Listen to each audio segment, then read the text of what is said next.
Can you hear me?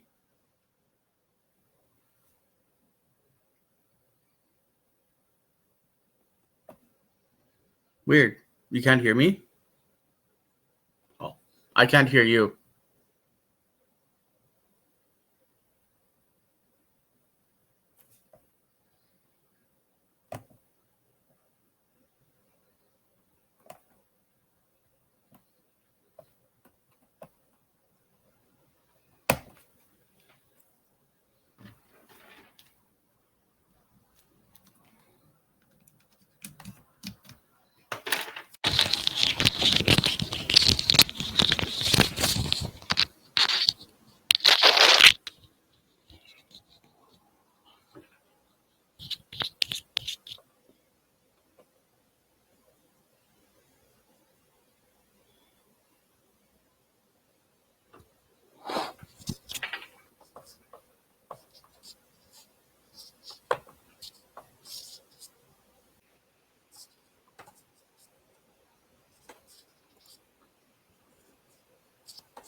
Reese, how are you? Are you muted, Reese? I can't hear you.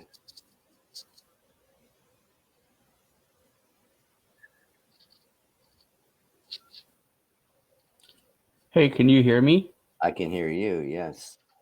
Can you hear Reese? I can't hear you. I couldn't hear Reese either. Yeah, I can hear you. So. Now, can you hear me now?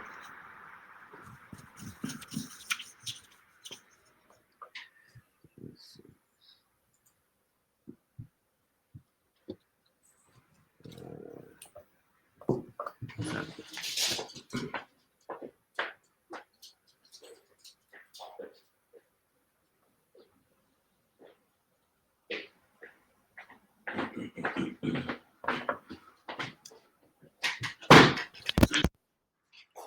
Oh, I can hear you now. You can hear me now? How about now? Can you hear me? Oh, we're back. I can hear people.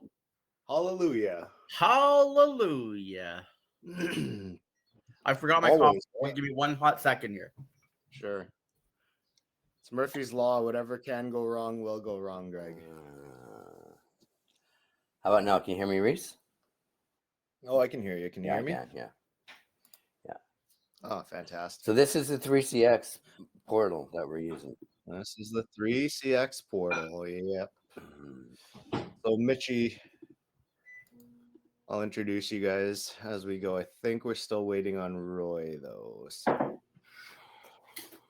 let's see if he's going to show up or not. Participants, still waiting on Roy.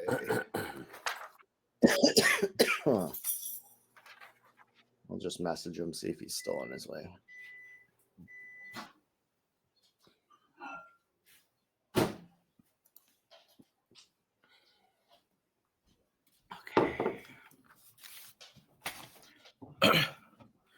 Hey, gents.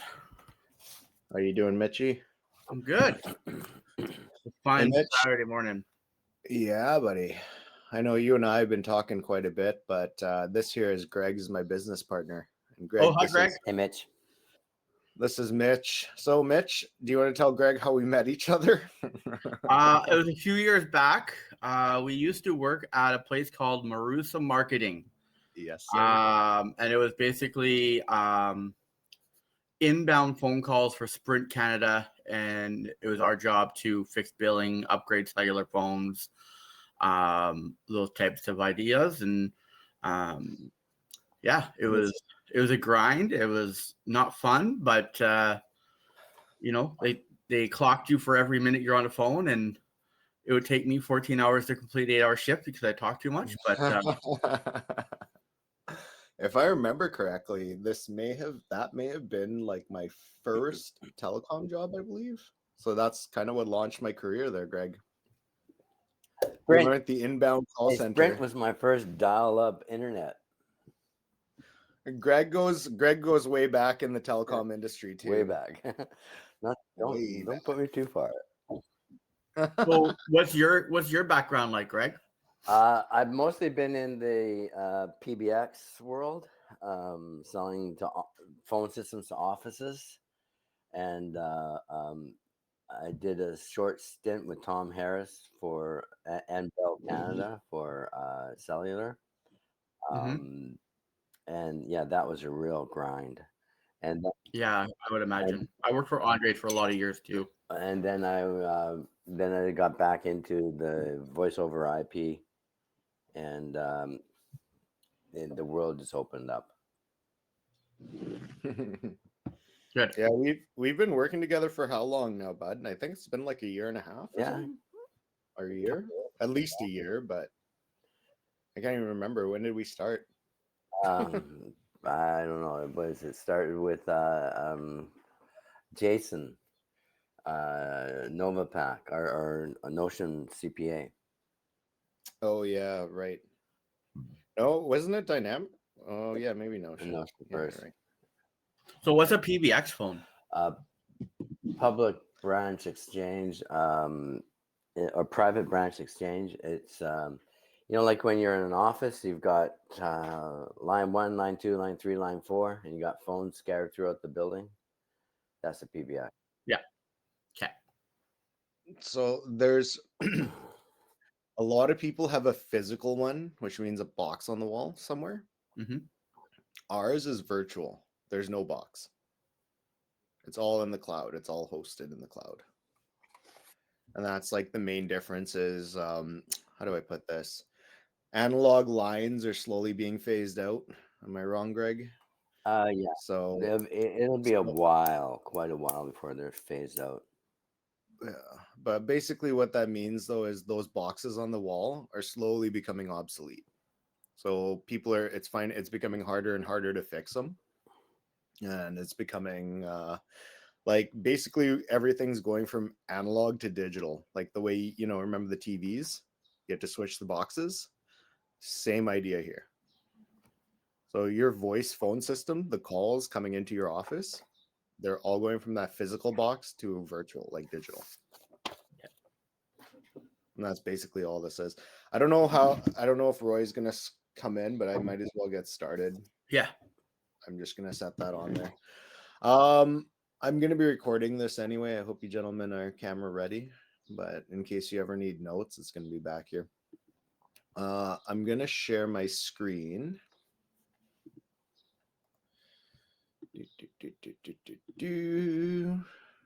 Greg. Yeah. Let me know if you can see that. I can. It doesn't go on my second screen. It doesn't go on your second No. screen? Oh, okay. Sorry, buddy. I'll make it bigger for you if you like. You can see this though, yeah, right? I can take my glasses off then. Okay. I'm gonna start off. Mitch, I'm sure you've seen this, but this is just our intro video. So it's actually on our just on that pamphlet. Yeah, well, it's on that pamphlet too. So when you give it to clients, you will actually be just giving them that flyer, or the flyer that I'm showing you right now that we're going over. Oh boy. I guess we're having a lot of troubles today. That's just Google. I don't know why. That's probably an ad trying to burst through. It's giving me issues. Okay. Oh, Murphy's Law, always. Okay, forget it. It's actually on here. So if you guys ever need it, it's just a link on there. You can just click it for your clients. Mitch, for your benefit, this is something we directly give our clients, and then that way they can have an idea of what we offer. This is the whole package right here. So you're looking at cell phones, presence, email, chat, video, voice, all in one kind of, and directory services, all in one kind of package. Okay. And that's basically what you're selling them. Like they already have it. We're not giving them anything new. It's just something they're already paying for. We're just making it better, basically, right? We integrate with their current phone systems. We're a brokerage, right? Brokerage is easy peasy. It means we're not agnostic. We don't really care who you sign with as long as it makes financial sense for us, right? And then each model is different. So one may be a certain type of a phone system, another one might be completely different, right? We'll build it to scale. This is how we do our procedures. So it's basically an introduction meeting, a site survey, how are you equipped currently? Discovery, how do you see it working? Then we'll do an RFP bid. So we'll send it out. We'll get at least 3 bids on it, and we'll come back with a full bid for the client. So then the client makes their own decision, but it's based on 3 choices that we give them. Does that make sense? Yeah. Okay, awesome. The most important part of all of this is, once this entire process is done, we support you, right? So we would be your first contact for support. Actually, technically in this case, Mitch, you'd be their first contact. And if it's something simple, hey, can I do a name change or can I add a new line or whatever? You just email us and we do it for you, right? Okay. We don't really want the client to come to us necessarily because you're supposed to be that first line. You're supposed to be that that level of support, as it were. Understood. But we're always behind you. So if you have any questions, like 100% call us in, right? Between me and Greg, we'll be able to figure out basically anything. Cool? Yeah. I'm just going to check one quick thing here.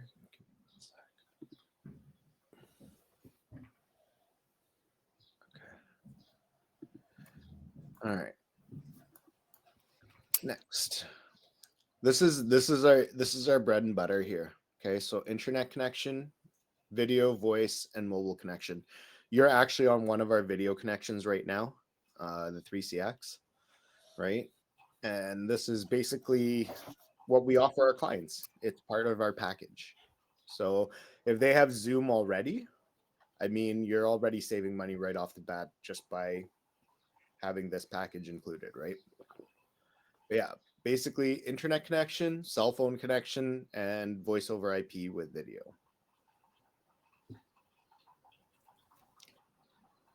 This is my favorite diagram, and you're going to see it a lot because I put it in a lot of my collateral. But what this shows you, oops, and this is our entire ecosystem, okay? So Mitch, the only thing we don't do out of all of this is provide you a desktop computer, okay? So bear with me on this. We are the voice over IP provider. We can provide internet, okay? The telephone network is Rogers, Telus, or Bell, so we can provide cell phone network. We will provide you with the hardware for your cell phone. We can provide you with the hardware for your desktop phones. And except for the laptop and the actual hard desktop computer, we can provide you with basically everything else in this diagram. Okay. And this diagram is basically saying call comes in, right? This is your business network. It'll either go through your wireless router to your phone, laptop, or tablet, or it'll go directly from plug-in to your desktop. Or if it's on your computer, you can access it on your computer. Idea here is anywhere in the world at any time, for whatever reason, your phone can be ringing. And it'll be an office number. So now that actually appeals to a lot of people who do travel, a lot of people who are basically just don't want to be in the office anymore, right? Like COVID kind of settled that for a lot of people. Any questions? No. And this is the kind of goal here is it's all cloud-based. Anyone can use a laptop or a desktop. But if you have an inbound call center, they can be on their headphones or desk sets. The CEO can be on his laptop or computer, that sort of a thing, right? It's completely remote, completely mobile. You worked in the phone industry, so you kind of know this is a little bit as well, right? You were in cell phones as well for a bit, right? Mm-hmm. When I was in cell phones, I never focused on anything like this, though. Don't worry, man. I'm gonna show you the corporate, and Greg, you'll appreciate this too. This is some hardcore sales training. I'm sure you'll appreciate. Um, so basically, it's all this. This is your basic deployment package here, bud. Okay, so this is what we charge our clients. As a vendor of ours or as a supplier of ours, you'll just get 45%. So anything you sell, if they sign on and they are buying our deployment, you're just going to get 45% of this off the top. This is for cellular, right? That's for cellular, yeah.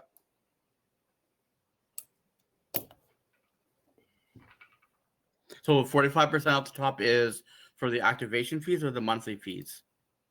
No. So this cellular portion, and I'll go over it with the remuneration portion later, but you get paid out on cell phones. You get paid out on voice over IP. The voice over IP is monthly. Yes. Cell phones, you get paid out every 3 years. Every 3 years, yeah. Okay. So like you just retain them, keep them happy, but every time they renew, you get paid out again. Okay. All right. That's it for the shot one. Any questions on any of this stuff? So it's basically $100 a line on cellular. Is that my understanding? Approximately, yeah. Okay. Approximately. And then you get 45% of whatever you make. All right. The partner introduction, once again, very similar, okay, to what we went over. So you'll see a lot of the same stuff. I'm actually going to be giving you this, so you get to keep it. That'd be good. Actually, a lot of the same stuff. So you will make some. You've already made some notes, I'm sure, but this will be the diagrams that go along with it. This is how we kind of operate. So we'll diagnose first. We'll connect everything. We'll collaborate with all the pieces, and then we'll customize their system. This will give you a little bit of touch points as to what we're doing. So which ecosystems, like the questions you kind of want to ask, right? Where was it? Here we go. Okay, so our products, all the same, but we'll do software integrations. We'll basically make one piece talk to the other, right? And this is all for you, so you can get to keep. You will get a copy of this to keep, and it's basically everything we went over in the initial deck right here. Okay, this one's a client-facing one though, so don't send this one out to. Don't send this one out. I see that. I see the numbers Right? and stuff like that. Yeah. Okay, sweet. All right, the Unified Communications Sales Bible. Greg, you still there? I'm here. Okay, you ready for your brain to hurt, buddy? It already does. Okay. All right, I put this together myself, but it's basically focused on cellular and how to make a client, or how to get a client on your side. Basically, we're not, if you have to force anybody, just an FYI, chances are the relationship's not going to work out. So instead of forcing them, you want them to understand both sides of the story and make a valid choice. And that's basically what we're doing here. I'm not going to be like, do this. This is the best way to go. I'll give them options. I'll say, this is my preferred option. But at the end of the day, it's up to them. Does that make sense? This is our mission statement. We're a B2B organization. We're providing the right solution. We want to be our clients' advocates. We're a service and support organization, and we want to provide the best value. And that's true. That's why I built this organization, because I was like, clients are getting hosed. And I worked on multiple different, I've worked with multiple different carriers, and I noticed it's all the same. So I'm like, okay, well, there's got to be an easier way. So I built that. Our vision statement: whenever corporations worldwide need reliable, competent, business-grade, unified communication systems to complete their daily functions, PUCS will be their preferred solution partners. One passion, one vision, one unified team. That's our tagline.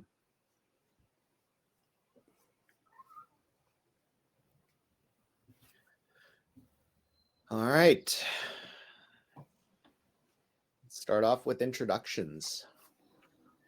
I know you guys both have sales training, so I'm sure some of this will be repetitive, but it kind of keys into what we do.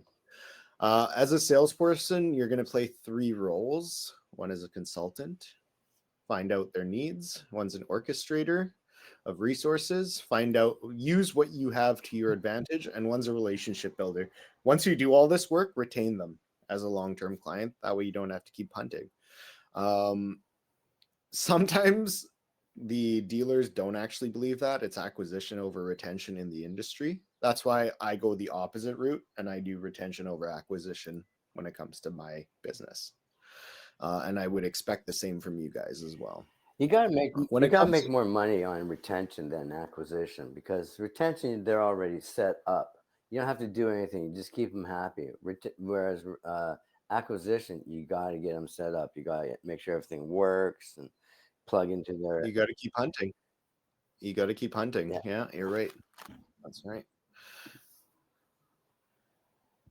When it comes to selling a complete plan for sales, presentations will improve performance. Sales need a well-designed plan, from the right kind of call objectives to solutions to gaining commitment and planning the next sales activity. So really, like, everything we do here is rigid, it's structured, and you kind of know what your next step is, right? Professional salespeople never just wing it, always have a plan. They never wing it on sales calls. The best plans consider customer decision-making process and with an effective selling process. Exactly what I said. When this plan's executed properly, it works every time. Greg, a lot of these terms you've actually heard me say as well, right? The margin of victory in sales today is very small. We must improve our ability to gain commitment, because this is the principal mission of a salesperson. Any of you guys know what commitment is? What I mean by commitment? They're willing to work with you. What's They're that? willing to work with you. Yeah, in that sense, but it's not just a commitment to work with you. It's how do you get them to work with you, right? There's actually a lot to it. There's multiple mini commitments before you actually even get that final sale.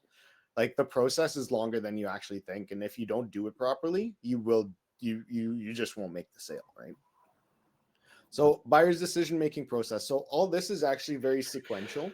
So when you're reading this, you kind of have to put it in the order that I'm going with, right? So to start off with the buyer's decision-making process, it's in a determined sequence. When you're out of sync with the buyer's process, they'll look for reasons not to buy from you. So the first thing is salesperson, do they look and smell presentable? Do you look like shit, basically? The company, do they meet my needs? Are they a good fit for us, right? The product, is this a good product? Will it benefit me? Price, does this increase or decrease? And then timing, is this a good time? Most of these, 1 to 4, we can get around. The timing is a little different, but it doesn't mean no, it means not now, right? It just changes your objective. Okay, so setting objectives. This is actually like the most important part. It's like the ground foundation for basically everything that you do. So this is where you want to make the most impact, as it was. Okay, this is your initial client meeting. The most frequent mistake is failing to set a commitment objective. Since the primary mission is to gain commitment from others, when we don't set the objective, we are not planning on doing our jobs. Get rid of just here. So I'm just here to chat with you. I'm just here to talk. Like, get rid of that. Be very specific in what you want. And then you can execute it as a proper sales call. So commitment objective is just a goal which moves the sales process forward. Okay, Greg, it's a lot smaller. There's a lot of mini commitment objectives before you reach the final goal of closing the sale. Closing the sale is actually a commitment objective, but it's 5 or 6 objectives after your initial. 62% don't ask for commitment. 82% of salespeople ask the wrong questions. 86 fail to differentiate from their competitors. 95 talk too much and listen too little. And 99 fail to set correct call objectives. 99%. When you fail to ask for the commitment objective, the process stalls. Most clients look for reason to say no. If you give them a smooth and efficient process, it you and your company, which helps avoid stall and move the process forward. Your commitment objectives include getting your client bills, securing the next appointment, agree to recommend the solution to the bosses, agree to the contract terms, choose and sign off on hardware sheets, sign off on the contract, or gain a referral. It's basically anything that you know will move the sales process forward, right? Commitment objective is the action plan for the sales call. It requires the client to make a decision to move the process to the next level. It has a powerful impact on the call because you're planning your next interaction based on the commitment objective you've set. It's basically steps, right? This also makes your client a partner with you, as it shows that they're also interested in moving the process forward. It takes two to tango. Both of you need to want to do this. And this is the way you find it out, right? If you set these steps in motion and they're clicking with every step that you're going with, you're like, cool, they want to work with me. They want to partner, right? Otherwise, it becomes an adversary. And you're just being used for your time. What's that? And then you're just being used for your time. Right. Or something else. You don't know what their intentions are, right? You have no idea what they want to do and why they're wasting your time, right? So that's actually the first Heads up, one. I can't see the letters. It's all blurry, but I'll read it over after. Okay. Can you guys see that now? I can see it. Or is it still? I can see it. It's cool. I'm following along with you, and I'll just read it over after. Okay. Are we good on a break? It's been about a half hour. Do you guys need a coffee or anything? I'm good for another half hour. I'm good. Okay. Let's rock through this to get her done. Yeah, no worries, buddy. Sales relationship. All right. So, do you smell like crap? No. There's a lot of part to this. Do they like you is one of it, right? One part of it. It's also kind of what value are you bringing to them, right? So in this case, when we want to build a relationship, it's nearly impossible to gain a commitment that's greater than the size of the sales relationship you've created with the customer.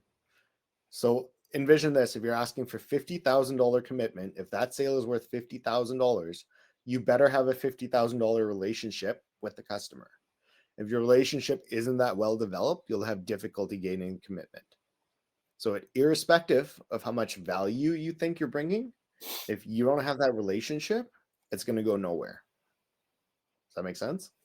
What about bringing in $50,000 worth of value?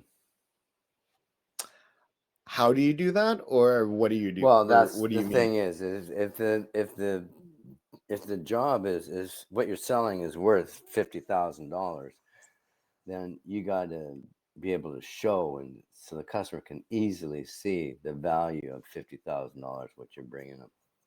What's in it for me? Basically, it always comes back to what's in it for me as a customer.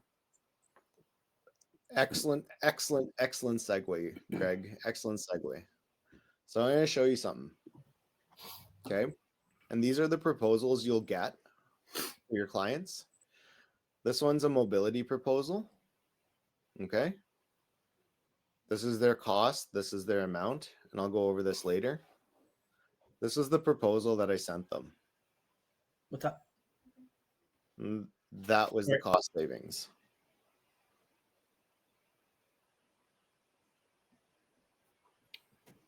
A little bit more than 50,000. You see that? Mitch, you see that one? Sorry, I was yelling at my kid to have breakfast before he has chips. No worries. Do you see that amount on there? That's how much we saved this client.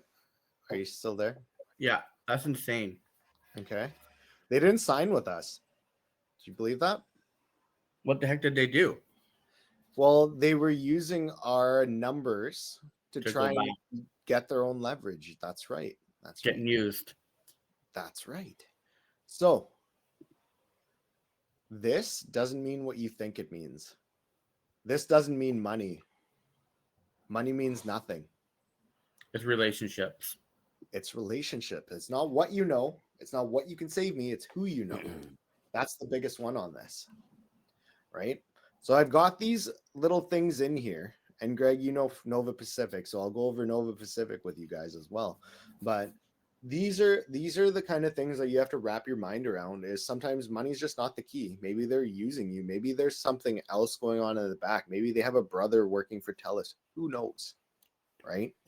Who knows what it is? So you got to be careful how you tread. That's why when I do this, I give them option A, B, and C. I don't give them names. So then they're scrambling to find out who does what and how I got to those numbers. But in this case, what you want to do is give them a little taste. Let them know, hey, look, we can do something for you. Do you want to explore further? And if they do want to explore further, then does that make sense?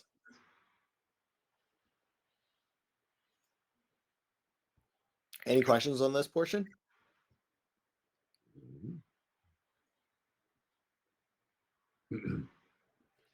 Okay.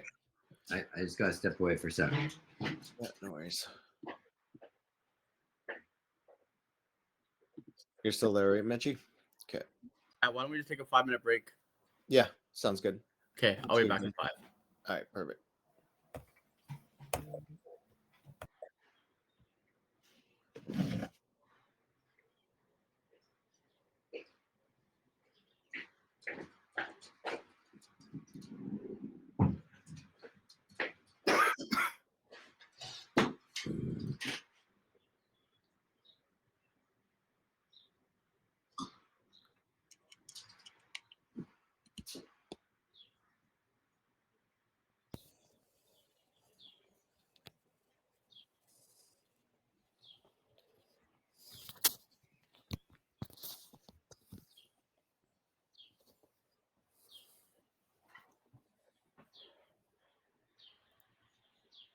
Taking a 5-minute break. He's just going to go take care of his kid. Yeah.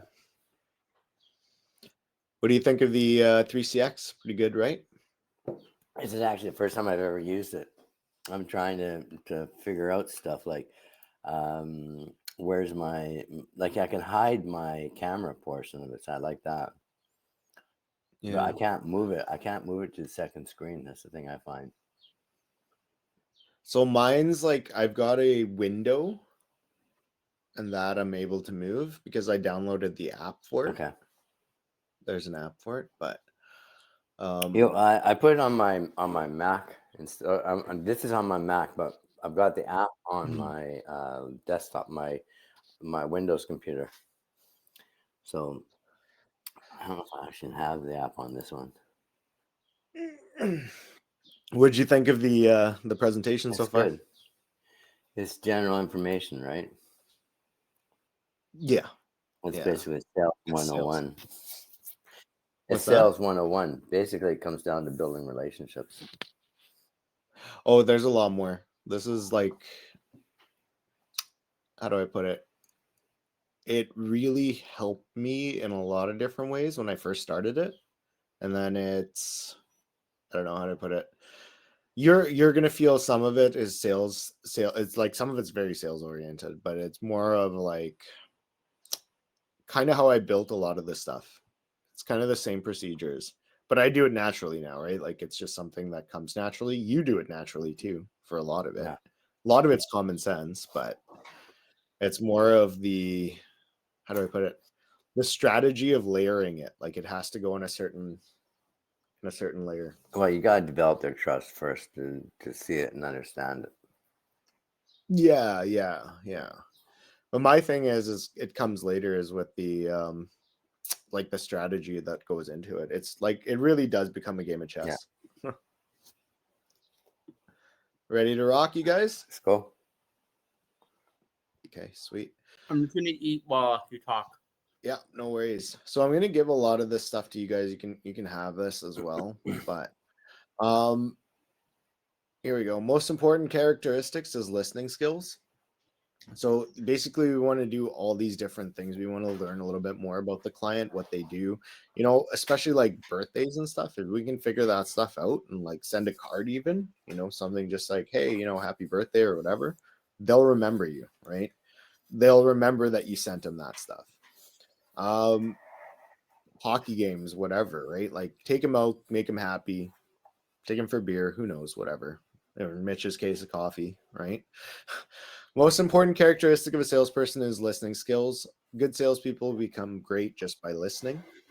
It's an impression that the customer gains about the salesperson. So it's not even something, it's something that they pick up on, not something that you can produce out there. They'll know if you're not listening.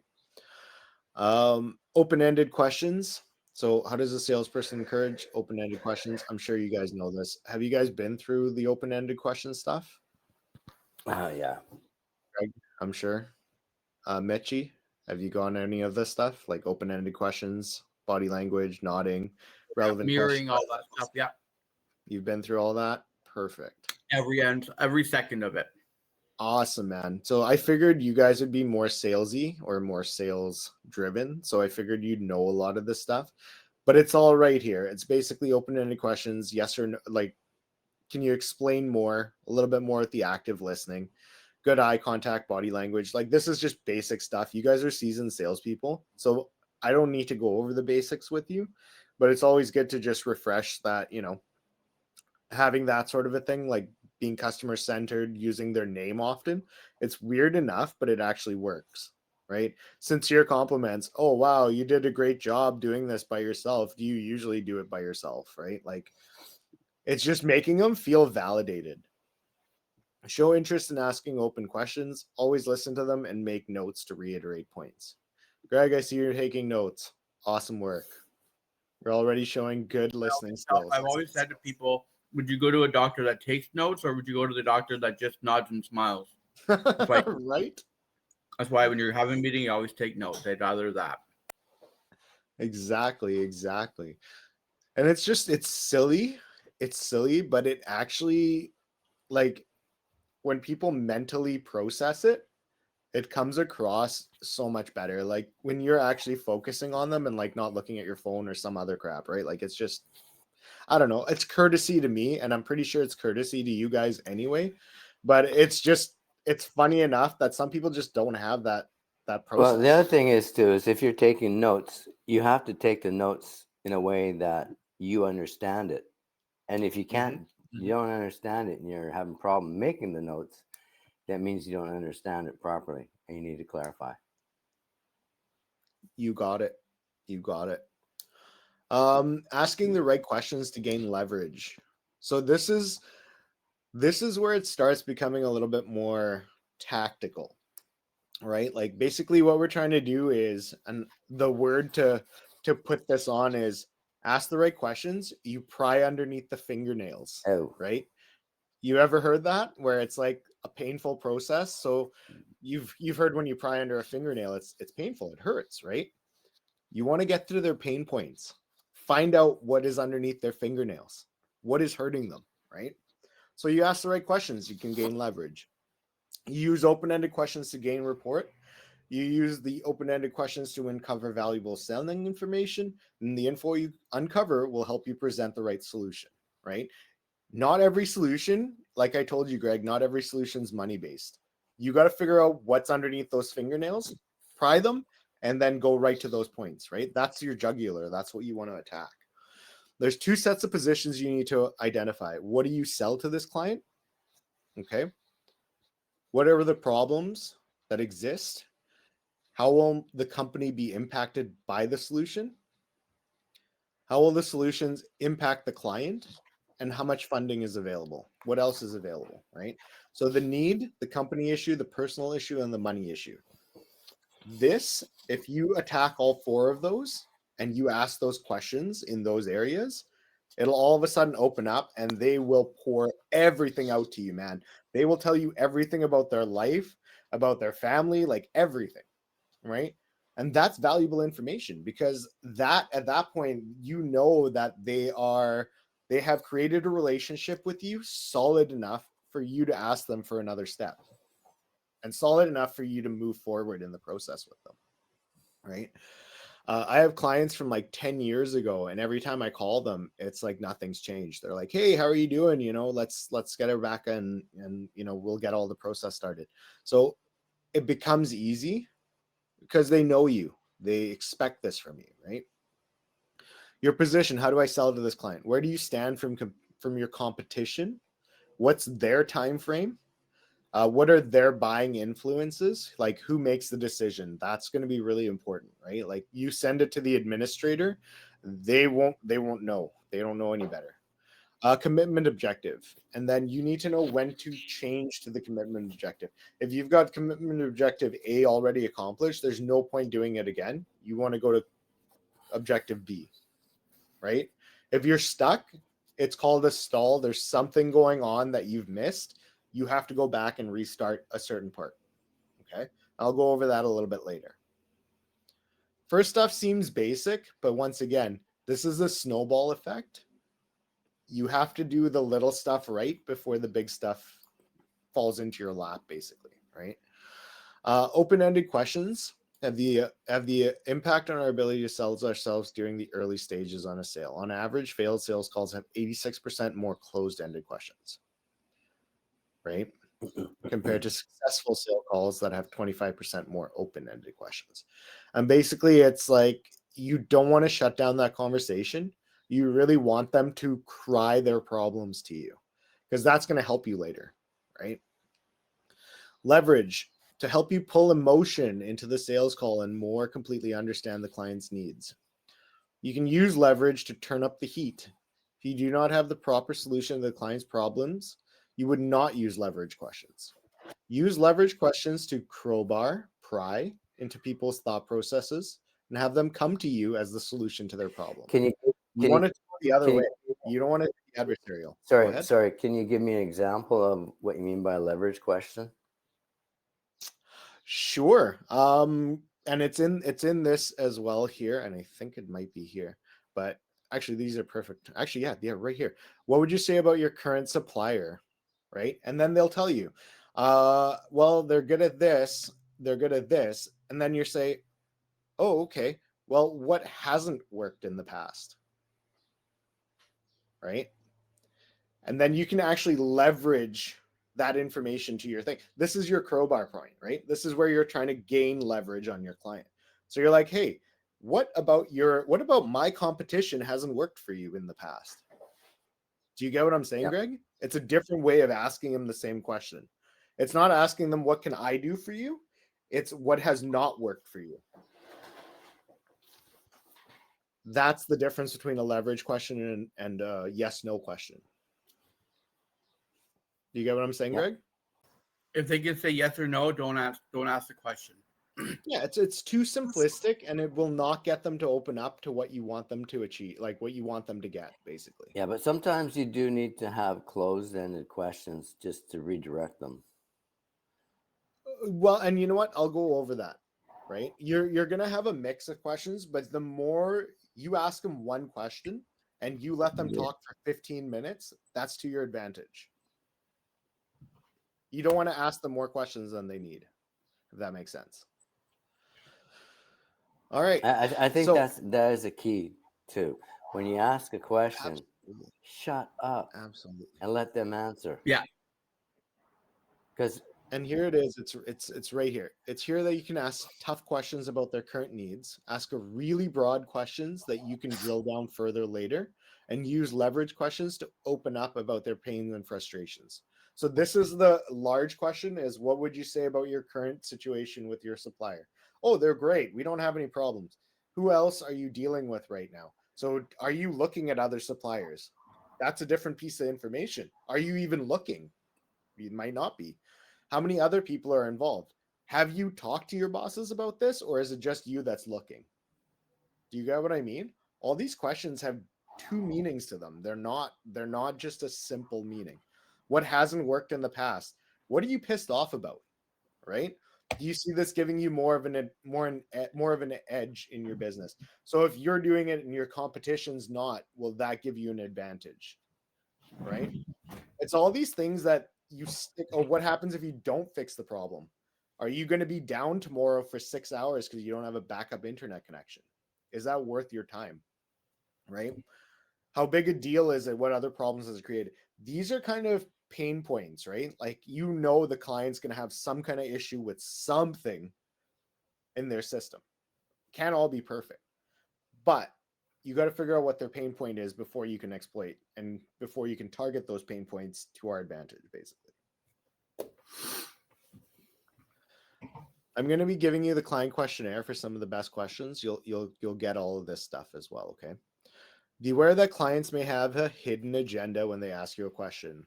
Mitch, this is Yellow Dog, right? Why would they not go to me? Well, they probably had a hidden agenda where they don't want 137,000. They were just using me for my information. Using you as a price book for their company, for their current provider. Right. And I didn't ask the right questions.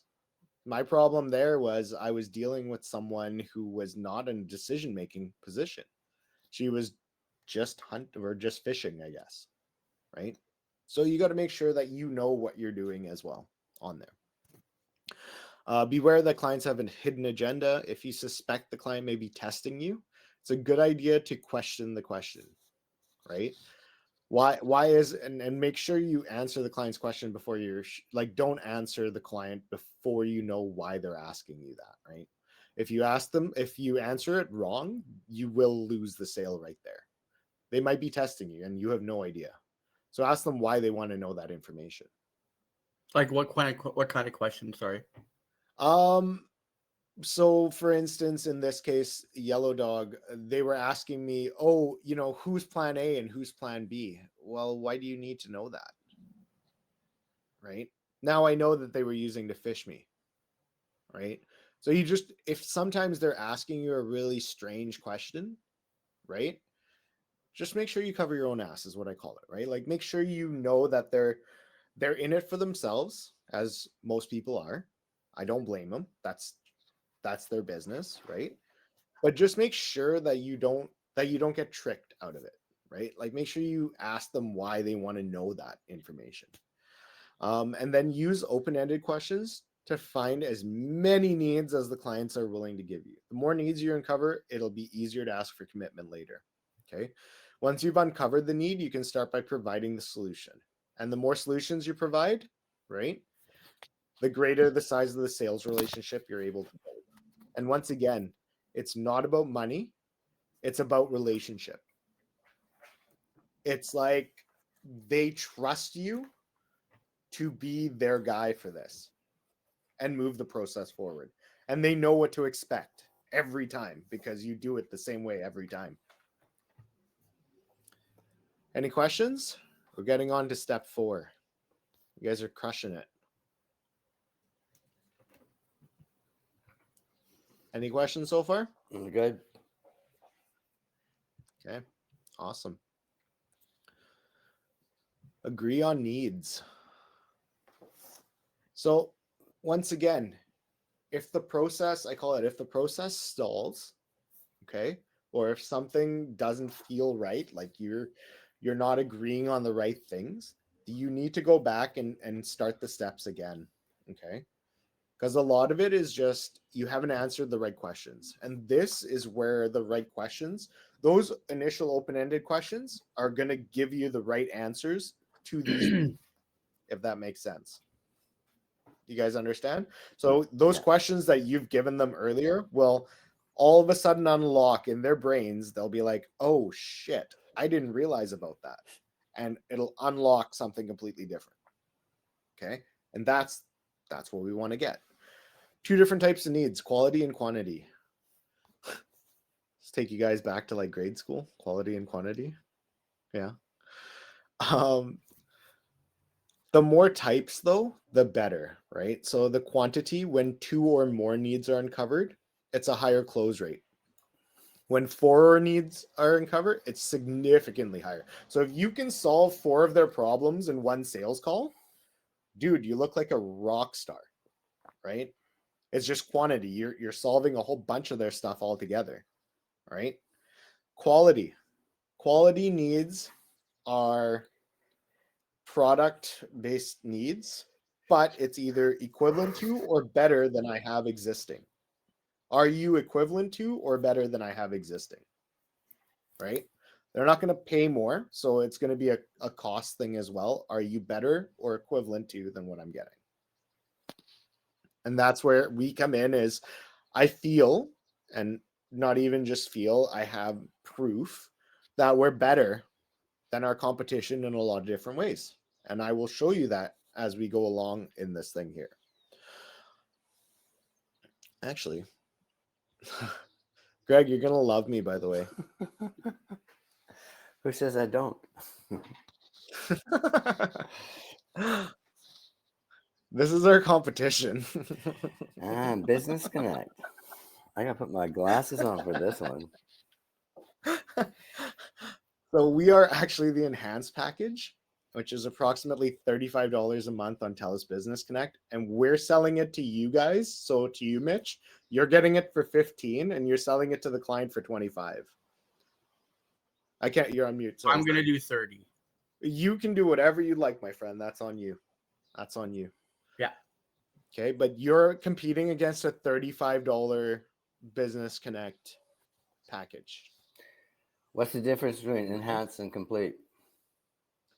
The enhanced and complete. I know I was looking at that too, but apparently it's just more. It's just more of a like you get more features. So like some of the where is it? The bundles, like you get meeting licenses and that sort of a thing. It all gets added on. Does that make sense? Like you get extra features off of there. But yeah, so just so you know, that's our competition. So that's why we know we don't have a problem with this, because that's our competition. I got their pricing. If you ever want it, just ask Mitch. I'll give it to you. All right, back to this. So quality and quantity. Backtracking benefits. So this is a process, and this actually all ties in, right? Backtracking benefits is actually part of the sales process at the end, and I'll show you. They're called TFBRs. They'll be further down in this process. But backtracking benefits is an actual point of this. Is you want to take these pain points that you created and be like, hey, we have a solution for these pain points. You remember when you said that this was a problem? Well, this is our solution for that.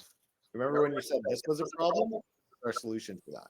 And the more quantity and quality of those pain points, the easier it's going to be at the close. You just be like, hey, I know you want this, and this. We can provide you all that stuff, and it's better and cheaper, whatever, right? So creating a differentiated selling position unique to your company in today's business is difficult to accomplish. Our industry makes it easily accessible. It's a commodity. And I say this a lot. It's a commodity. You can buy it from anywhere. Why do you want to buy it from us?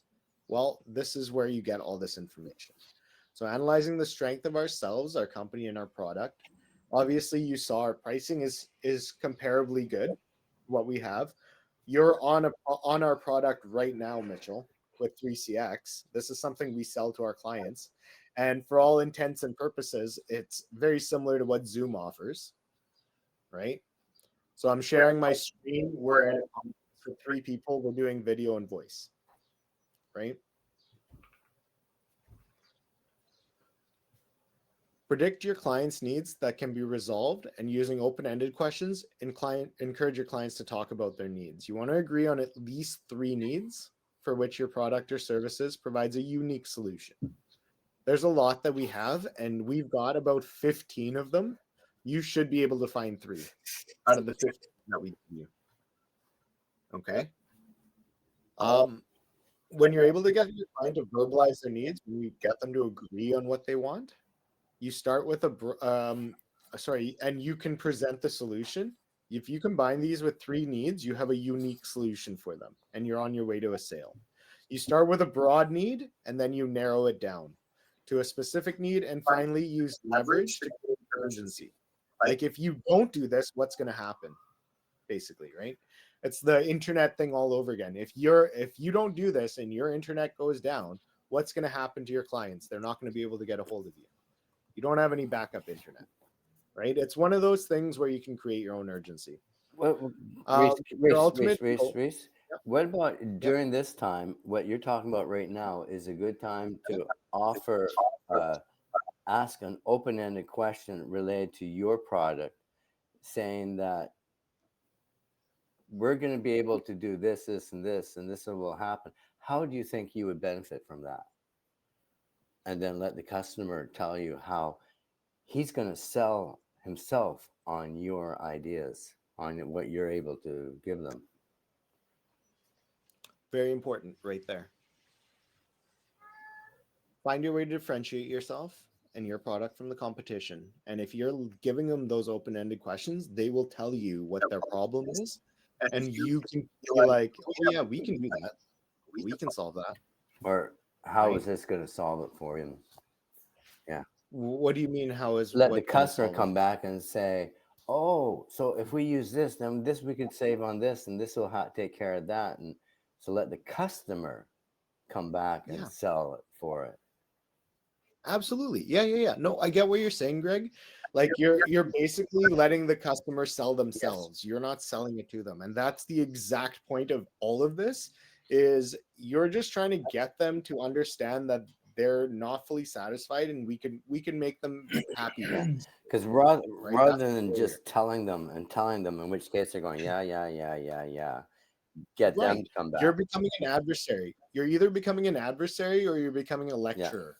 And you don't want to be either of those. Exactly. You want to be a teacher and basically a friend, right? Like be like, I'm helping you on this.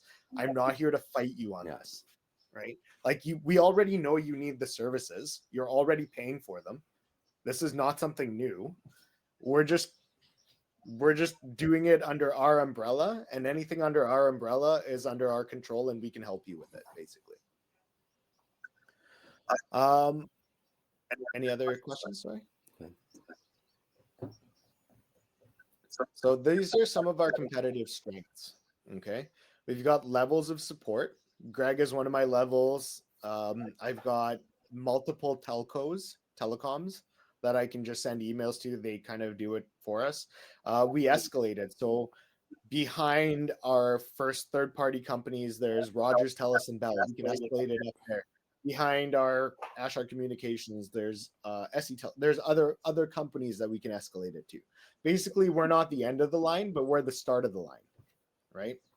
And the more we escalate it, well, the deeper the problem, the higher we can escalate it, basically. If it's something simple that we can resolve in 30 seconds, sure, we can do that in 30 seconds, no problem.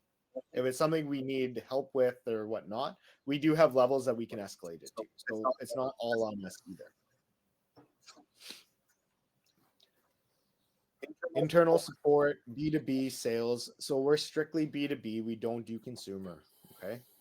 We're only here for corporate businesses. We work with all carriers, not just one. We have $0 device options for the staff. That's very important, right? You can get your entire office furnished for $0. That's pretty powerful, right? We're agnostic. We build long-term relationships, so it's our client relationships. It's not vendor relationships, right? We do all the negotiation. We have better pricing than what carriers offer anyway. Hands-free, proactive options. So proactive options being like roaming, all that sort of stuff. We'll build it into plans, right?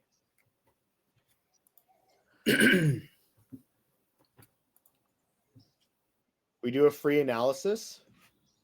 We don't charge for our deployments. And we do a complete communication system. So VoIP, internet, and mobility. A lot of our competitors will either do one or maybe two out of the three, but nobody does all three except us. And I can guarantee you that across Canada, except for maybe like Telus and Rogers. So we're on the same level as those guys in terms of product offering. What about this no charge deployment?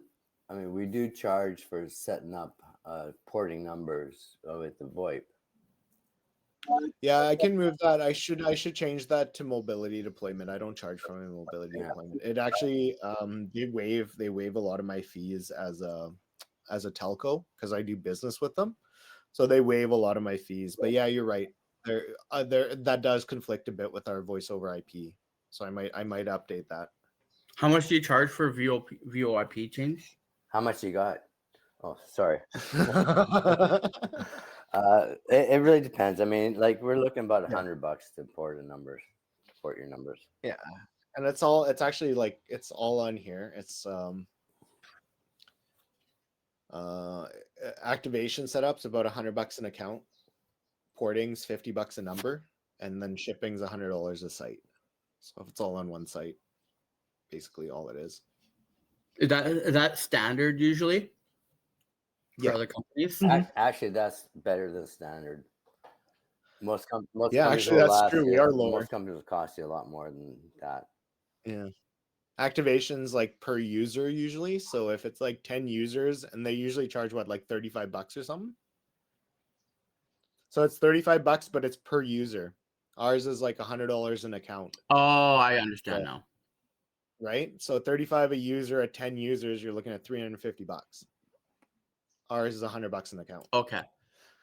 I mean, I think there's something that we do get charged per user, but it's minor, but it's prorated, and so or when the total scheme of things, we say $100 to cover it all. So yeah, and we don't want to screw around with clients. Like, we'd rather just be like, the upfront is a pain in the ass. A lot of people don't like it. So if we can mitigate a lot of that, then people appreciate it more. Yeah, right? I mean, because like when it comes to porting numbers on VoIP is a lot different from porting numbers on a cell phone. Yep. It can be very difficult, especially when you don't have all the information. Customer gives you a list of 10 numbers, and you go to port those 10 numbers, and the telco comes back and says, "No, you've got missing numbers. What are those other numbers?" And the customer doesn't even know what those other numbers are. And so you guys you have to go out and find those numbers. And sometimes this porting of the telephone number can take at least a week or 2 weeks just to get the information that you need to put If you do it right. put the port in. If you do it right. So if you miss one number, it's another 2 weeks, bud. It's fun. Yeah. So we always buffer clients and we let them know, but yeah, always fun. Some of the other ones are like, we can do it. Like, for instance, if we wanted to set you up with a brand new number, I can do it instantly. Basically, in about half an hour, we can have you up and running with an auto attendant, because we own the back end system. So between me and Greg, we can build it. Well, Greg does it while I sleep or something, because I get up and one road was done. So apparently he does some shit on the back end. yeah. All right. So selling the company. So this is what we call, like, obviously pitches, right? You don't really need to pitch. You just need to explain what we do, basically, because we can help you whether you're on whatever carrier you're on. We can probably help you. We could probably do better if we have all the information. That's all we're doing here. That's all we're asking for. So to convincingly sell the company is the presentation portion. Up until this point, you've been guiding the conversation with your questions, and the client has done most of the talking. At this point, the client will be making a buying decision. So you want to sell them the company. You can tell them stories about new deals they might find value in, and you can reduce this to a positive company statement. You can actually do something like Yellow Dog and say, "Hey, we were pitching a company and they were able to save $137,000. You can say that, right? We did a proposal for them. They gave me their billing. We were able to give them that as a proposal. They didn't end up going with it, but they don't need to know that, right? I'll give you an actual true success story. So I closed, you've heard of VanCam Trucking? Yeah, 100%. Okay. We saved VanCam Trucking $181,000 in their cell phone bills. 181 grand, right? They've been our clients since 2017, I believe. Yeah, 2017. So the power here is this happens a lot, right? This one's abnormal, but if you're looking at savings, this is a 10-line deal, right? 9 lines, and they're still at $17,000. right? So this is small fry, but you can see the value is still the same, right? This one's 53% in savings, right? This one was 58% in savings. Now those are high. Usually mine's around 30%. But like when you can go to say, like we did 58% on a couple of clients, not even one, right? Over 50% on a couple of clients. That's a lot of value that you can present to a client, right?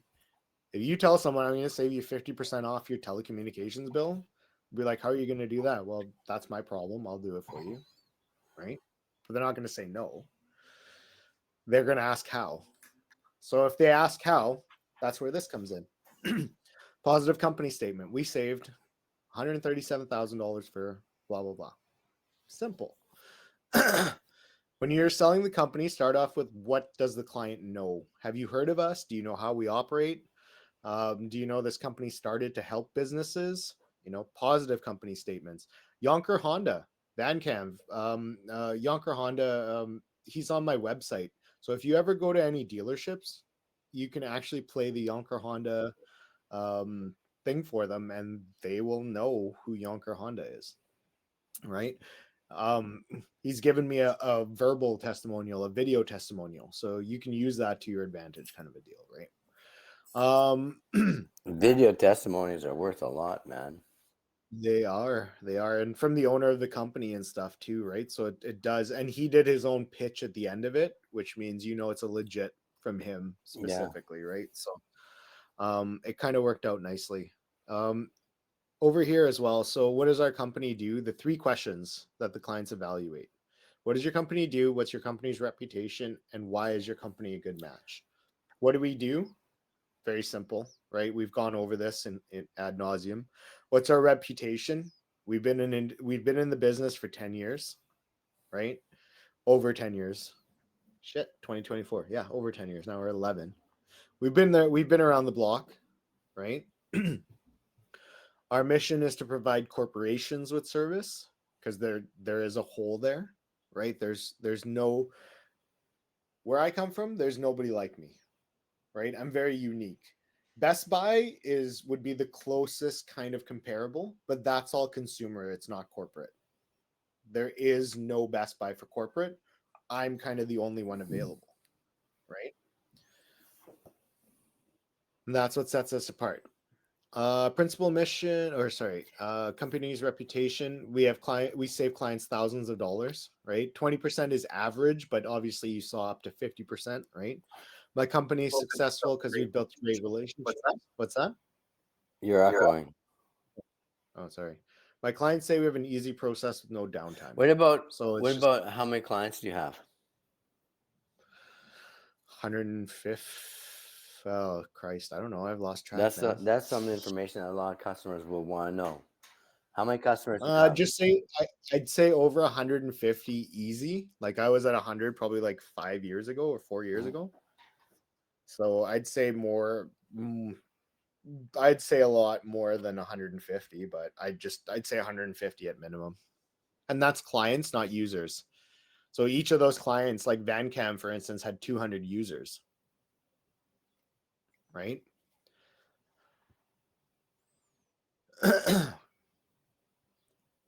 Why is your company a good match for my company? Right?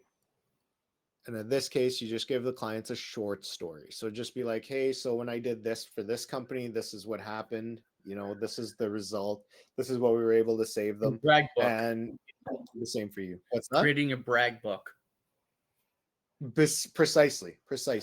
Right. And you don't have to brag about it. Just be like, hey, so, you're this type of a company. You're a dealership. We saved this dealership $40,000. We can probably do the same for you. Right. It's just oh, this sounds familiar because we've done this before. Yeah. Wouldn't you like to be able to save that much money? Right. Okay. So this is going to be these next few chapters. There's only 8 chapters. Okay. So we're at 6 right now. There's 8 chapters. The next chapters are the meat and potatoes of everything. Okay. So this is the stuff you really want to make sure you focus on. Let me get a copy before we do this then. Yes, actually, yeah, that's a great idea. It's 10 after 9. We'll rendezvous back in like 15 That works for minutes. me. Okay. And then we'll 15. 15 minutes. Yeah. Okay. So 9:25. We'll be back here. Then, All right, okay? buddy. All right. Let's grab some coffees, boys. Okay.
Sup?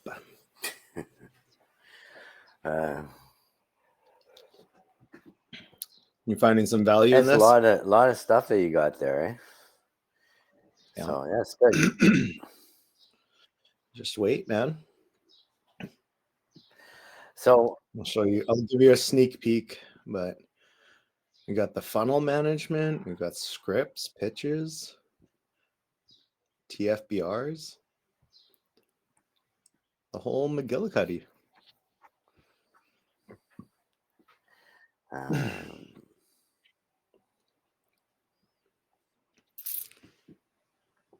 This is the meat and potatoes, though. We'll be done pretty. it's We'll be done. good because it reinforces the basic stuff that you need to do. You know what? The first part is all super basic, but it's this part from 6, 7, and 8. This is the strategic part. This is the actual system. Okay. This is where you use the questions, like, and it's all, and here's the funny part too, because this was the other book that they gave us. You can still see my screen, right? Who's they? This was the other book. Who is they? SETEL. So this is good. They put together a lot of good the same. package for us. Hmm? They put together a good package for us, then. Yeah, they're a good company to work with. So They certainly give us a lot more than anyone else has given us. yeah, exactly. And you know what though? Our balance, I would say, of the 3CX product as well, Yeah, is going to be nice. Because I think I can sell Skyway on 3CX. good. Yeah, I think that's our ace in the hole, is being able to do those. Because like right now, it's actually 2 completely separate systems. Yeah. Right?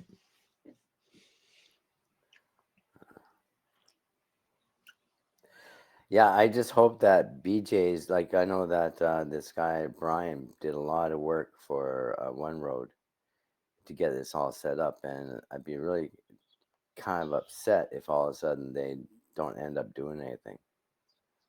Oh, dude, I've already, like, when you get these orders, just so you know, when you get these orders, I've probably been talking to them for like a couple of weeks or even a month before Yeah, that. oh, I'm sure. Yeah, so like basically, I've already sold it. It's just a matter of like, just like Pure Clean, like all the other ones. It's just a matter of it's just a matter of like putting it together. They will pay for it. They just gotta. And did you see with One Road, I gave them when I put together the package, I said that this will be available for until the end of June. A 1-month trial. Yeah, I saw that. That's good. I don't think he'll need that. I just like, I think his main problem is he doesn't want any interruption. Yeah. So if we can schedule the port, we need to schedule the port for him. But I mean, if we do the like, you've got his bill and stuff, right? No, I don't. I do not have his bill. Oh. Yeah, but I see that he's on Shaw as well. I hope he's not on a contract. But one of the No, he said he was done. Done. No, I think it was on the Shaw bill. That might be on the Shaw bill. Well, I didn't get a copy of the Shaw bill. Oh, well then. I will look for you. I can get that. Because yeah, I just hope that all his numbers are there, because like the one we did for Remax, they had they sent us a bill, but there were a lot of numbers on the account that were not on the bill. Yeah, I remember. One Road.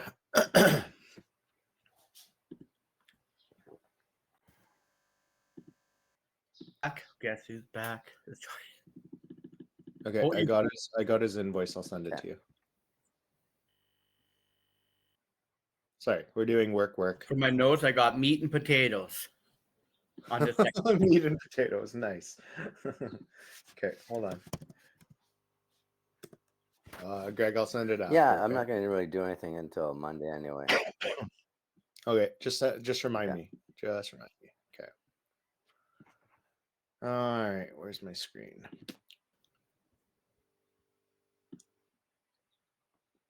You guys see that? It's blurry, but I'll go over it after. Sell the product. I thought you don't sell the product. You sell the value. Okay. So here's the thing. Selling the product, obviously a very big point of this whole situation, right? Errors in product presentation. So let's see. Too many low priority features cause lose your sales momentum. Basically, you want to target in on exactly what or what the client is looking for. If you give them way too much information, they get confused. You want to present the specific benefits that they're looking for, right? If you don't get them excited about the product, or like basically you need to get them ready to buy. There's a lot of different ways that you get them ready to buy, and exciting them is one of them. How much They are the don't phones understand. upfront for the VoIP? Sorry, forgive me. Sorry, how much are the devices? It's free. They Free are, versus and they're all on the, what's it's that? free up to about $300. Yeah, like it depends on what you're looking for. So if you're doing like the web phone, so like right now we're on the web, right? Any of that sort of stuff, web phone, mobile applications free. If you want hardware, it goes from 150 to like 307 depending on the type, or sorry, $500 depending on the Okay. type. And it'll be up to me to research those phones and find out what they do. Yeah. Well, so here's the thing, man. And just so you know, and we did our research, but if you're looking at, let's just say the T33, we're at 175, or sorry, the T31 is at 154. TELUS sells it like basically the same thing. It's 153 right there. Do you see what I mean? Mm-hmm. The T43, which is basically the one we'd recommend, is very similar to the one we sell as well. 220, theirs was 207. So like you're talking about $8 difference or whatever it is, right? Okay. And you're getting a cut out of that though. One thing I would my comment on this sell the product section, Reese, is that I don't agree with sell the product at all. You're selling the benefits. Mostly 90% you're selling the benefits. Oh, and this is a product that you got to have, but you don't. That is a fantastic segue, Greg.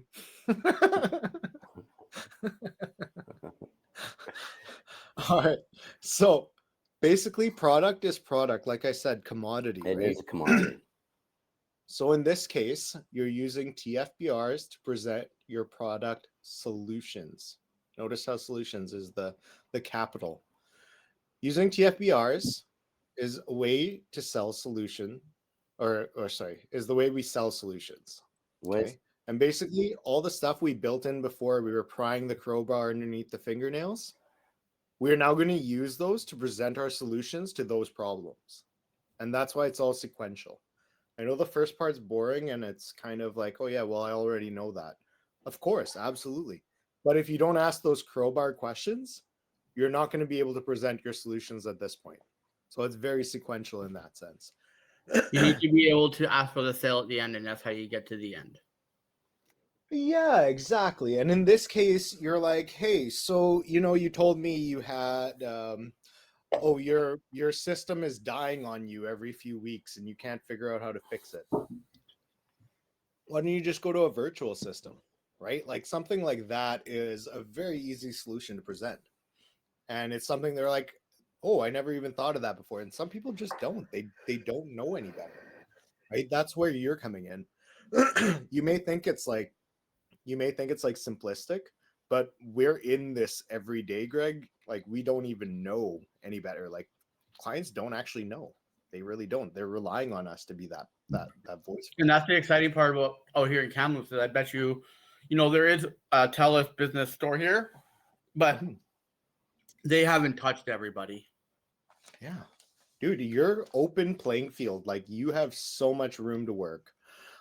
This is going to be important is TFBRs. This is going to come up a lot. So just make sure that's your meat and potatoes right there.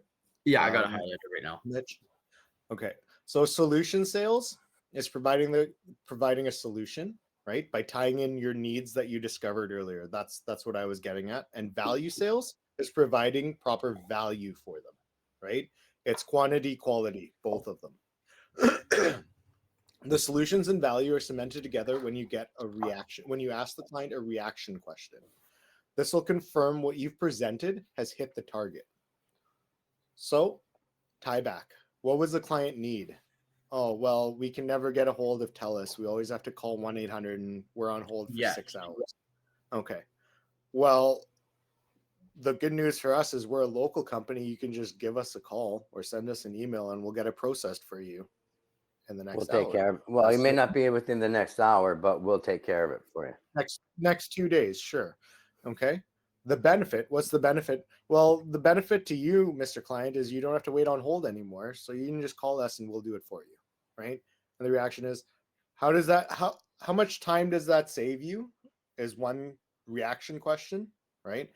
Will that be easier for your life going forward? Will that, that kind of a question.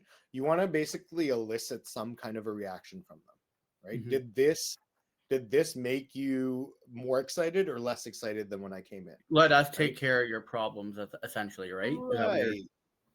And if you get a good crowbar question, a good pain question, and you can get a proper reaction, oh boy, they're going to jump, right? Be like, another good one is remote remote access. People don't realize that, oh, you can pick up your phone, plug it, take it to another country, plug it into the wall, and it'll work like you were at the office. Or if you got on the app on your cell phone, you don't even need to take it.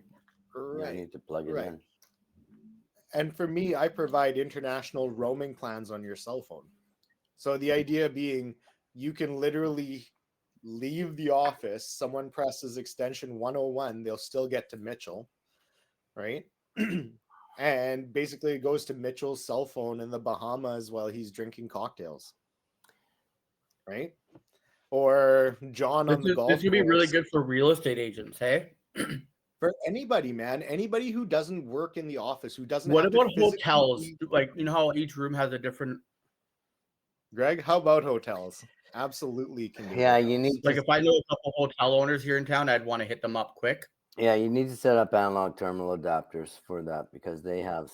No, hold on, Greg. Don't worry about that. Like that'll be a different cell solution. But I think depending on what they want to do, like even a 3CX product might probably work for the hotels. It depends whether or not a lot of times hotels will say we already have phones in the suite. We don't want to buy new ones.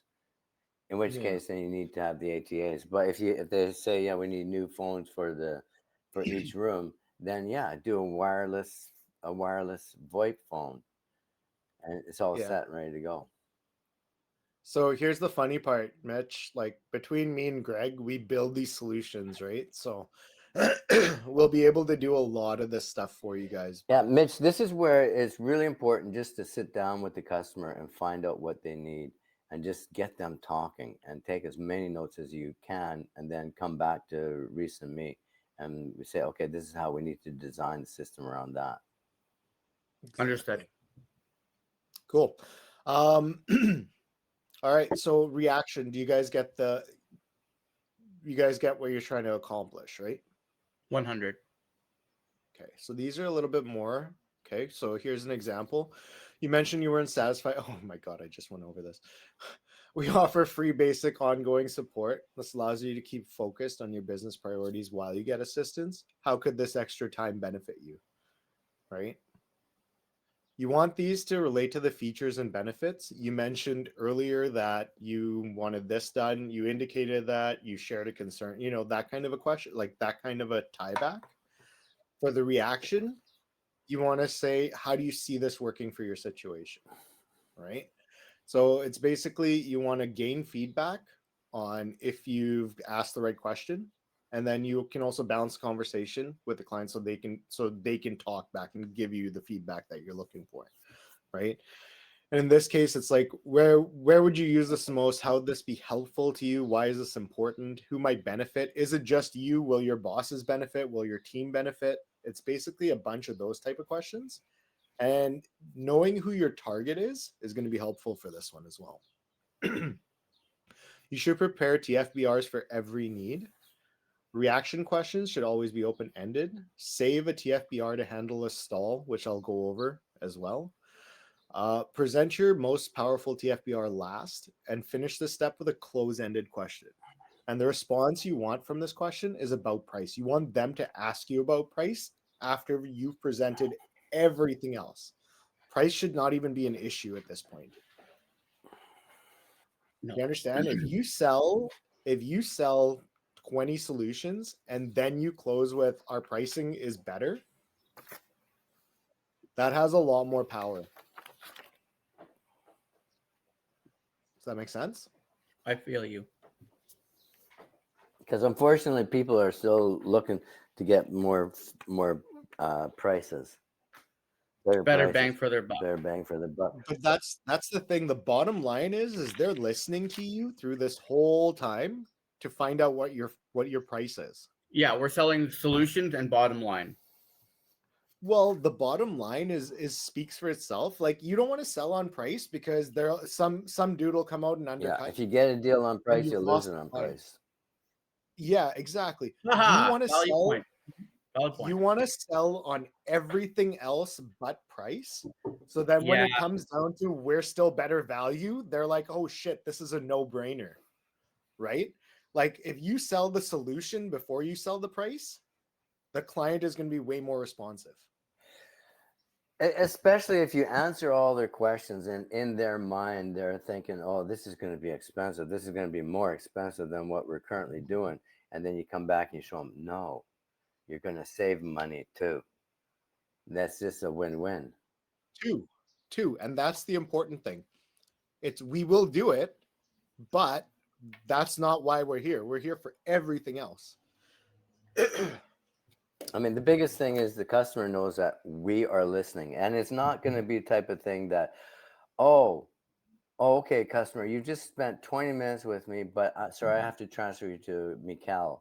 Mikal in the Philippines will take care of you. Thank you. Goodbye. Click. Well, that's horrible. All right, so the rules for the TFBRs. Okay, this is what you need to do. You need to prepare one for every need. Reaction questions should always be open-ended, so you really should ask them something that pries the crowbar, right? Save a TFBR to handle a stall, which I'll go over. Present your most powerful one last. Finish with a close-ended, and then the question you want from them is to ask you about the price. Reese, what is it? That way you know they want to move forward. Reese, what is the TFBR acronym again, please? So it's tieback, feature, Tieback, benefit, feature, and reward. And reaction, I mean. Benefit. Right here. Reaction. And react. Tieback. Feature. Feature. Benefit. So reaction. tieback, how do you define? Yeah, okay, what their needs are. Okay. Remind clients of what they want. Feature, this is what our product can do. Benefit, this is what it will do for you. And then reaction, do you see this impacting you? Make sense, Greg? Yeah. And this is the meat and potatoes of the training. This is actually where you're going to get the most value from your client. See, because this is just one. You're going to make 3 or 4 of these before you hit price. See, because the thing I see with here is we don't sell features, we sell benefits. And so you got to be careful here where you say, what is the product under features? You got to be careful that you're not product driven. You're really selling the value and the benefits. Value. That's right. But don't forget, value can be tangible or intangible.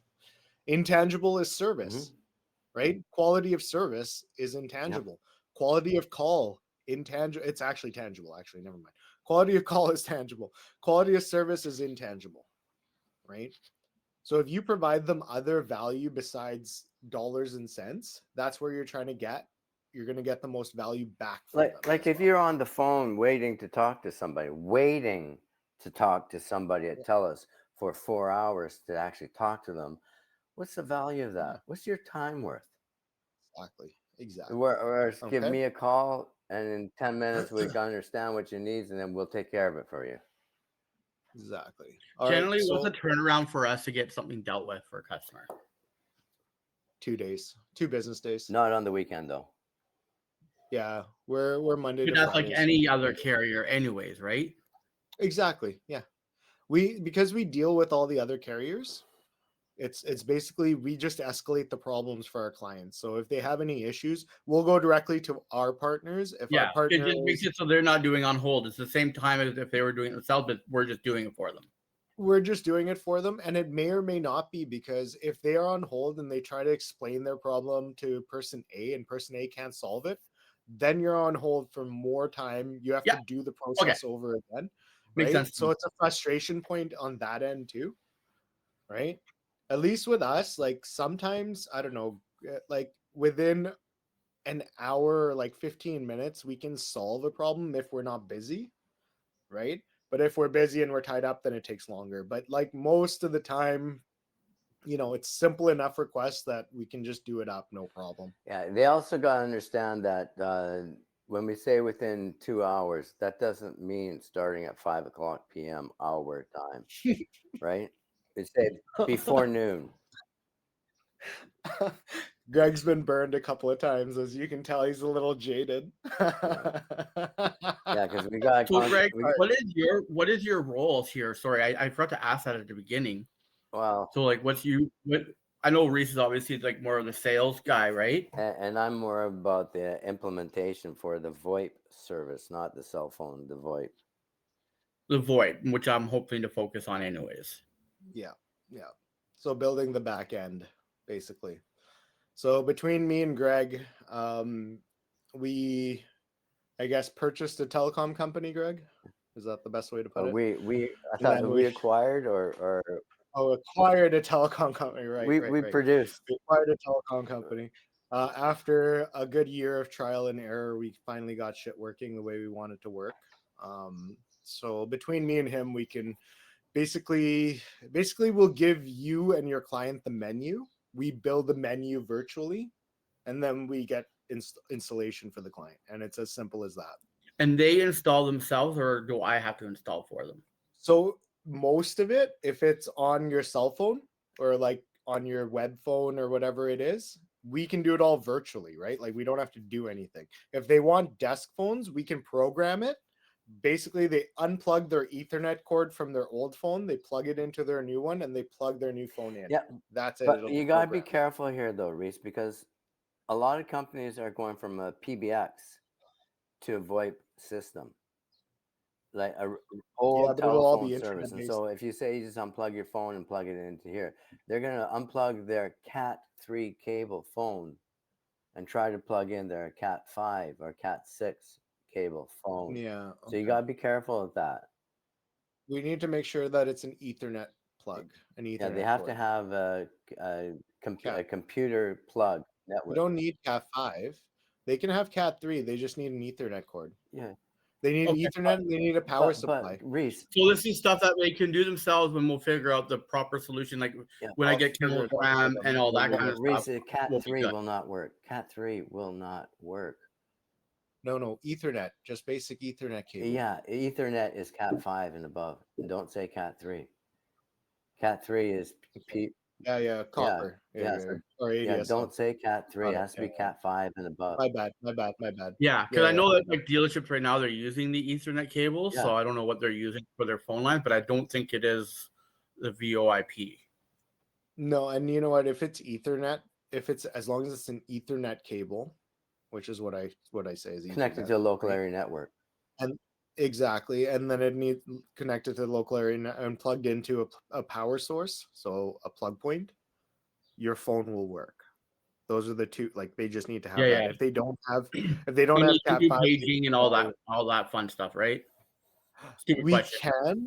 We can, but it depends on the scale of what we're doing. Like if we have to come out there like on site, But yeah, we'd have to send a wiring person to do that.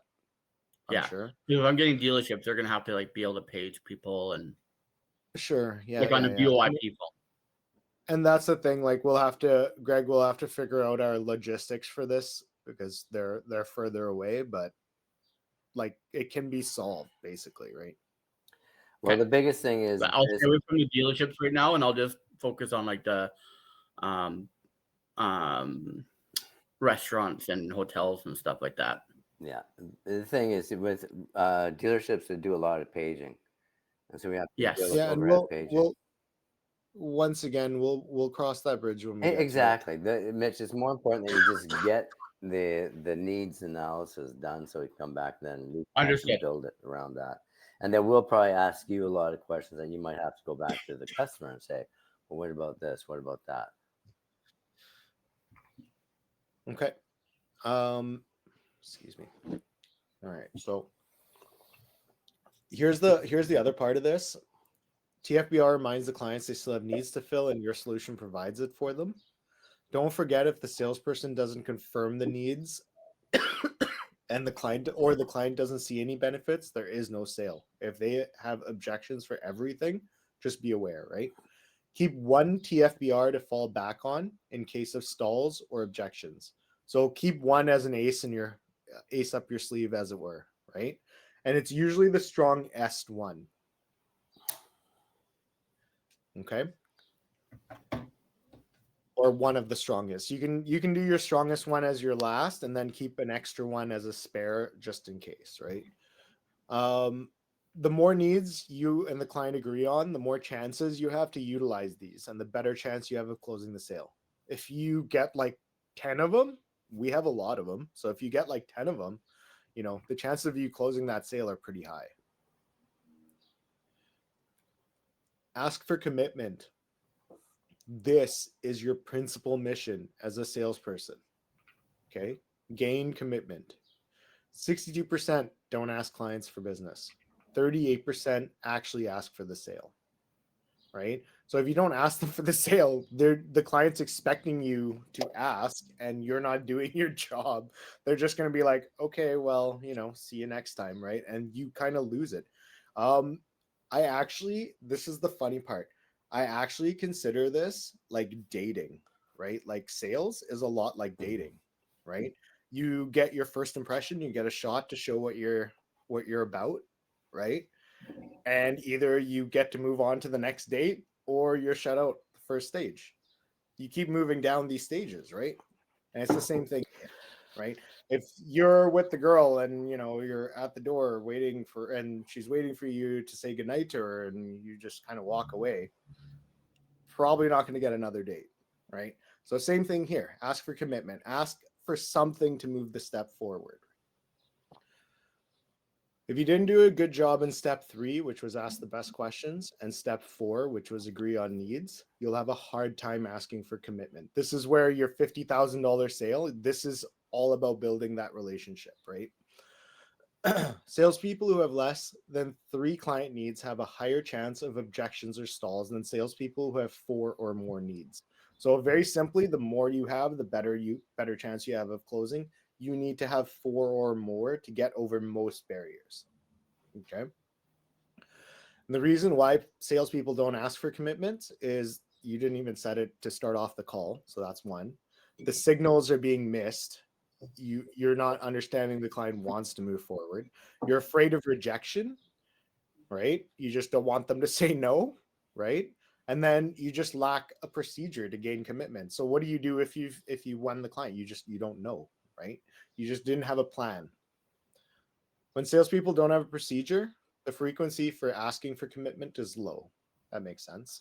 The inevitably leads to fewer commitments being gained. And in this portion, we'll learn how to be non-manipulative for gaining client commitment. So in order for you to kind of get clients to commit to this and move the step forward, you kind of have to, once again, go in sequence, right? So summarize your sale feature and price. So be like, hey, this is what we can provide for you. Ask, how does that sound? Does that sound good to you? Step 3, if it's positive, go ahead, right? That's easy. That's the easy part. It's the negative that you want to worry about. And that you want to go back to the best questions and redo the cycle. You want to roll right back up to step 3 before you can do step 7 again. You missed something. Does that make sense? Yeah. There's something in there that you have not covered that the client wants, and you missed it. You missed something in the procedure. There's no reason for them to shut down and say absolutely not, right? You've given them, if you've given them 5 pieces of value already, And they've agreed on those, right? You've missed something very vital and very crucial. Understand? You might have to start back again, unless you have that quick TFBR, right? So being afraid of rejection. So let's start off with this, right? Being afraid of rejection is the most common. Most people don't like rejection. It's basically a numbers game, right? Kobe said you're going to miss 100% of the shots you don't take. If you throw 100 darts on the dartboard, guaranteed you're going to hit something, right? Compared to 1 dart. So take a no. That's fine. A quick no is a lot better than a long drawn out no. If you spend, absolutely. right? If you spend 3 weeks working on a client and they're just going to say no when they could have said no right away, it would have just saved you 3 weeks of work, right? So a quick no is way better than a long drawn out no. And if it's reached, it's usually because a need isn't filled or a question that is deemed important has not been asked. Don't forget the TFBR you saved, because this will result in even better value than the client perceived. So you've already agreed on 5 needs. You've already shown them that your price is better. And now you have this extra TFBR up your sleeve, to shoot them the extra value that they didn't think that you had. Do you get what I mean? So now you are now closing the sale and slamming the door shut, kind of a deal, right? You're giving them that extra value that they didn't even know that you had for them. And then when you're asking for the final sale, make sure that this is a decision you're both partnering up on. When you get the client in a frame of mind that you are partners and not adversaries, they begin to trust you and you become the subject matter expert. Okay. At this point, they'll be pushing you for the sale to complete so they can recoup value. You don't stall yourself in the sales process. They'll ask you for time to make a decision. You need to confirm how long they need to give you a valid answer. Always. Yeah. Is 1 week okay? Is 2 days okay? Whatever. Right? Not even okay. Just be like, when's the best time for me to follow up then? Is it going to be Friday this week or Monday next week? Right. You give them the option. Use month end and quarter end value to expedite the client timelines. Don't give clients more information they need to make a valid business decision. So don't oversell on something they didn't ask you a question about, basically. As a salesperson, if we're not committed, if we're not asking for commitment, we aren't doing our jobs. Okay. Fun part, stalls and objections. When we hear commitment, we'll either hear a positive or negative response. Positive response will be a sale. Congratulations. Negative response will come in a form of objection or stall. Both of these are different and they have to be handled differently. Both the stall and the objection communicate resistance to moving the process forward. And objections are very good because at least you know they're listening. Bingo. Stalls. The client doesn't have a specific reason for hesitating. Call me tomorrow. I want to think it over. A stall should not be challenged. The client may not have a specific reason. If you challenge it, you run the risk of being adversarial, right? You don't want to do that. The client is forced to think of a reason for delaying the decision. Oh, my dog died. I'm going to be busy. Or right? Who else is involved? I guess it's one of the things we didn't really talk about, Reese, is you got to make sure you're talking to the right people. Right. And this comes in as well. This comes in a little bit later in the training. So you do need to know the groundwork for this, right? A stall shouldn't be challenged. Handling stalls is the easiest method. Say, I understand what you're saying. Restate the feature that the client liked about your product. So, hey, we did talk about this, this, this, and this. Add a new your saved TFBR, right? The one you saved for later, and then ask for the commitment again. So a stall is just I don't know, right? But hey, Mr. Client, remember we told you about your time savings, your budget, your uh your ease of use, your remote accessibility, like all these different things that they agreed on, right? And then ask for commitment again. Objection: the client has a specific reason and isn't sold on one of the buying decisions.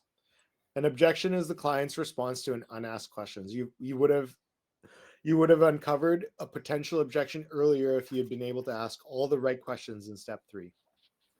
That makes sense. You have to go back to step 3 because you missed a question. You missed something.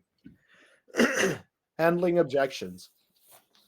Ask the question to understand the situation. Oh, what did I miss? What were you actually looking for? Can the problem be quantified in time and value? Can we provide a potential solution? Summarize the objections. So agree on needs again, which is step 3, right? Use a positive company statement. Oh yeah, we did this for this client at this time, right?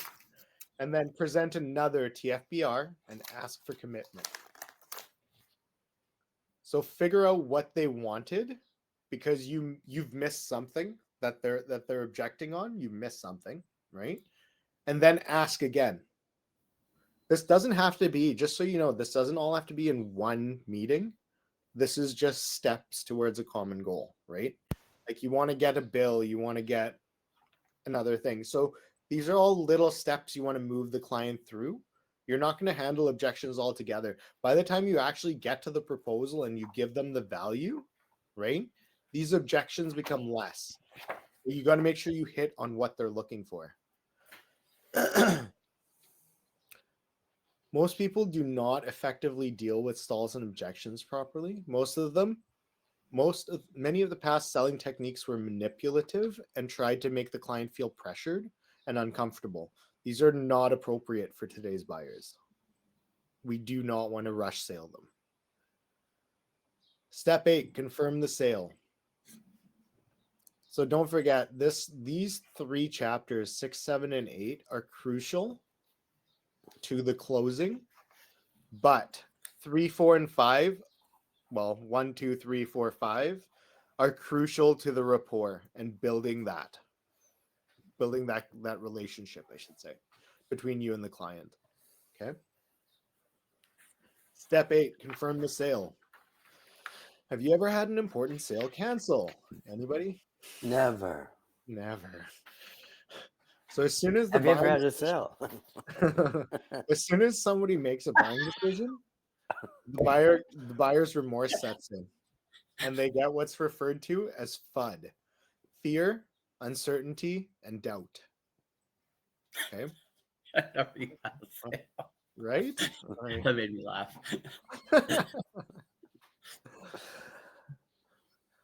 Okay. So basically fear, uncertainty, and doubt. Here's ways to minimize that and confirm the sale. So you want to talk to the client and say, wow, that was the best choice that you made. Out of all the choices that we gave you, that was the best choice you made right there. Right? Couldn't have done it any better myself, even though I recommended it myself. Right? Tell the client you appreciate their business, which you do. I 100%. Right? Schedule the next step. This is important because this will become the focus of their next decision. So you say, hey, you did a great, like, this is great. I'm going to send you my contract. Please make sure you sign it. Finally, after that, we're going to make sure that we got this other step, which is our deployment procedure. It'll give you all these sheets. Like, give them a step to look forward to so they know what to expect from you, right? To confirm the sale, use phrases like, thanks for showing confidence in us. We really appreciate your business or your purchase. I'll make sure we schedule the delivery Monday, or I'll send you your phones. You'll see the shipping labels.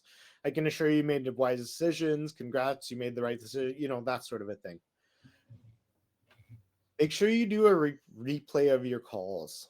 Okay, so I have a replay the call sheet. I'll have to show it to you, but The replay of the call sheet is basically, did I hit my commitment objective? What was I looking to achieve out of this call? Did they send me their bills? Did I get a contract signed? What did I get out of this call? Right? Congratulations, you guys made it through. In summation, these are the client's buying decisions. So the salesperson are steps 1 and 2. The company, which is us, are steps 3 and 5. The products are steps 4 and 6. Price is step 7, basically is the pricing, right? When you want to put that in. And timing is step 8. If you follow these steps and literally build your, like, you don't have to be robotic about it. Build it into your like your nomenclature, like the way you talk. As long as you build it in, but are consciously kind of aware of it a little bit, it'll automatically come naturally to you. Like, you guys are both salespeople anyway. You know this. This is not something new. It's just putting a procedure into practice will allow you to get more value out of it. And it's repetitive, right? Like, do it 100 times, you'll feel like you'll feel like it isn't a practice anymore. You've done it before, right? And for me, I've been doing it for so long. I'm going ahead of this training manual because I wrote it, right? So we're at a point where I've done this for a long time. Greg, you know the value of what I bring to the clients what I bring to the company. So this is my guideline, and this is our Bible on how to get these clients. And like I said, we're not being manipulative. This is agreeing on needs, and this is partnering with people, which is our goal here. I create win-win-win situations. We win, the clients win, the dealers win. It's win-win-win, right? If you follow the guidelines above, you'll close the majority of your sales. Keep in mind, clients do not want to be partners. And in this case, a quick no is better than a long drawn out no. If they're going to fight you for everything, do yourself a favor, right? Make sure you pry at clients' pains to make them seem worse than they are, worse than they may be, especially if there's an advantage. So I don't want to say, like, just hammer them, but be like, hey, like, does this not bother you? Have you ever been in a situation where it has come into, like, has been a problem? Do you know, that sort of a thing? And How does that make you feel when it happens over and over? Exactly. So, escalate it a little bit to the point where they kind of feel like, yeah, this isn't fair. This is not the way it should be, right? Once again, my favorite diagram. So you've seen it all. This is how we kind of work. So lead generation, sales partners, cold calling, it all, and referrals, clients from existing referrals, they all go in. We do analysis and vendor comparison. So that's us as a product. We have a local vendor and a corporate supplier. Corporate suppliers are Canada-wide. And then we deal with third-party vendors for mobility, internet, voice over IP, office phones. We do manage, it's called MDM, mobile device management, and ERP and GPS as well. But those are coming soon once we get better partners on there. They're available. They're just semi-great. Not like some of our other products. Our voice over IP and our mobility is lights out. This is actually going to come to you in a different format. So I'm going to send you a copy of, where is it? A cold calling sheet. So you guys get to keep this as well. And it's just hot terms to use and whatnot. You guys, it'll basically be very simple. People are actually looking for it right now. Ever since COVID hit, people are absolutely looking for this stuff. I like that. Do you recommend phone calls or going into the business? Both. You know what? Both. Either or works, because some people like one way, some people like another way. Okay. Organizational depth chart. Who here plays hockey? So you really, like, basically the minimum you want to do is GM and up. But you gotta be then careful with that too, because I know a lot of times they say don't be selling to the secretary receptionist because they're not the ones that are decision makers. In a lot of companies, they are the decision makers. So you gotta you be know really what? careful. We are not, and here's the thing: you don't look down on any of these people at all, ever, anyway. Right? Like, this is just common courtesy. Like, I don't care if you're the dishwasher, like, I'll still respect you. You've done nothing to me personally. I would never disrespect your position or anything, right? But when you're looking at decision makers, most often than not, those are not, right? So Yeah. and what I find is shit flows downhill is the best way I call it. Higher up, the higher up you get, the easier it is for them to delegate it to someone. And when your boss tells you to do it, you're going to do it. If I tell you to do it, you might not. Yeah, this is just so much like what I'm doing right now. Anyway, it's like you This call, is ask for you do your research of the company you're calling. Receptionist asks, you say, "Hey, is Joe Blow there?" Sure. What's this regarding? If you just tell them that Mitch is on the phone, it'll be all right. Okay, and they'll pass you through 98% of the time. this is where the strategic comes into play. This is what they're looking for. These are what these buyers are looking for. If you can get in their head and you can push these things to them, it'll automatically resonate with them. Like, they're already thinking in that direction. So if you're talking with the terms that they already know, it'll resonate with them immediately. So stock price, like shareholder value, now all that sort of stuff is just their professional goals. They want better for the company. If you can see, right, it's all company based. They want profitability, they want cost management, they want brand awareness and culture, all things that we're building as well in our company, right? So this is kind of the thing that you got to get inside their head. This is what they're looking for. These are their challenges: is hiring, attrition, right? So you already know with hiring. Take a dealership, for instance, Mitch.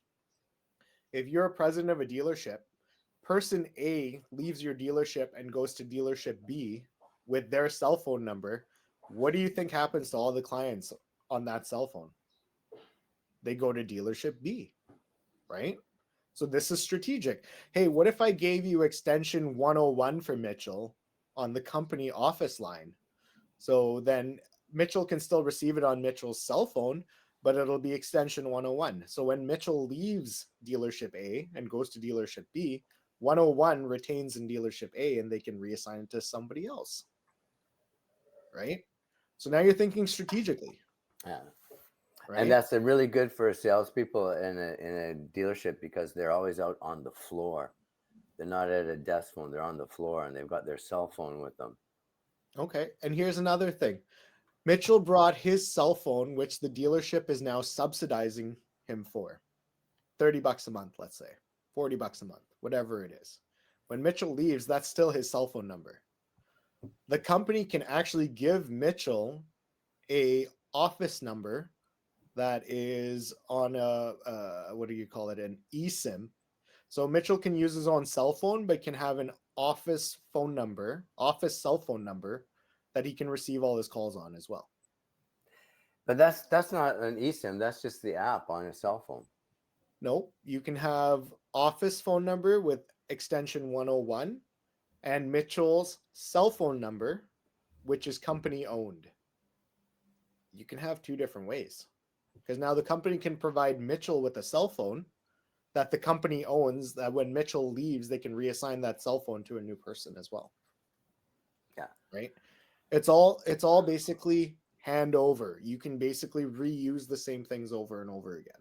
But I And think that's the whole a thing. lot of salespeople now like to use their own cell phone. Right, right. And that's the thing. You can give them the option. Say, you can use your own cell phone, but we're giving you a company number. So your phone number doesn't have to be on the company account.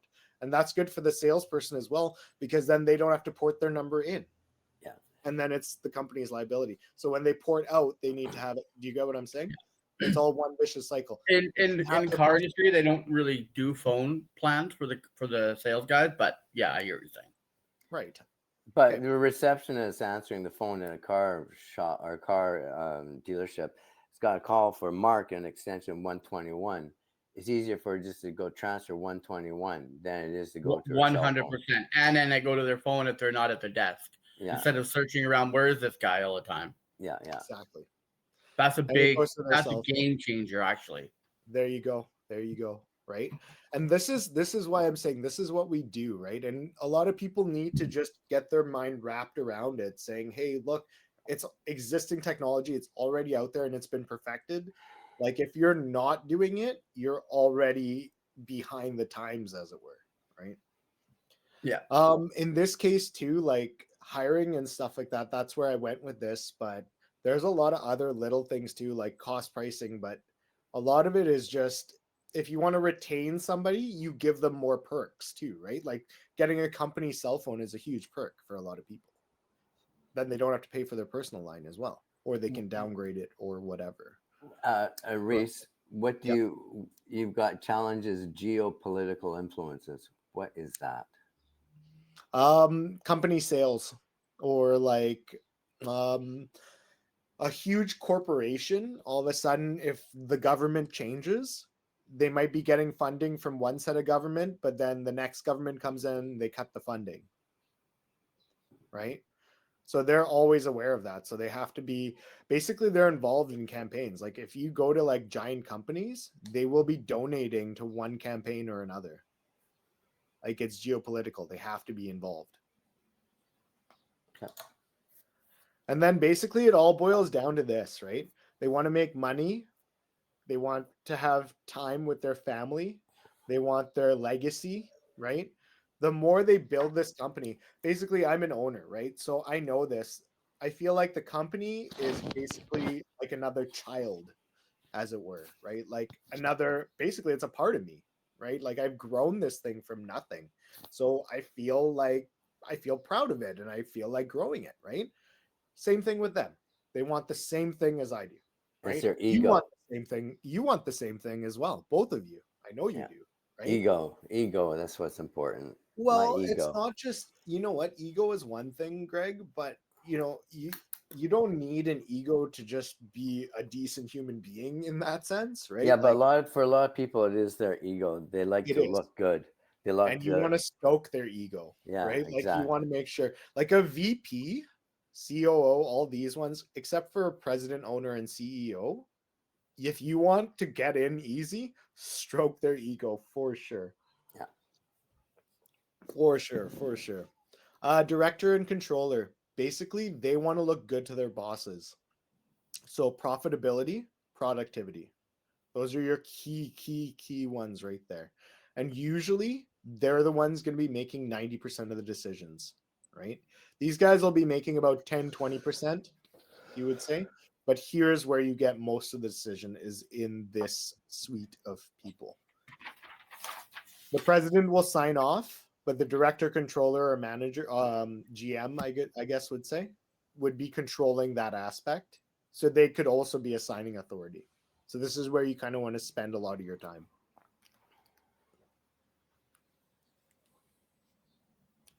Territories and verticals. Construction's really good. Security, mining, electrical, law. We can touch basically on any of these industries. Finding challenges. So remote access, huge challenge for a lot of it. Security when it comes to like law documents. A lot of lawyers are using stuff like DocuSign and whatnot, which means they need to be remote or have access to virtual systems. And that's where this comes in. A lot of them use Microsoft Teams, which is one of our tie-ins. We can sell Microsoft Teams as well. So one thing with legal firms and special financing companies is the recording of conversations is really important, and we can do that.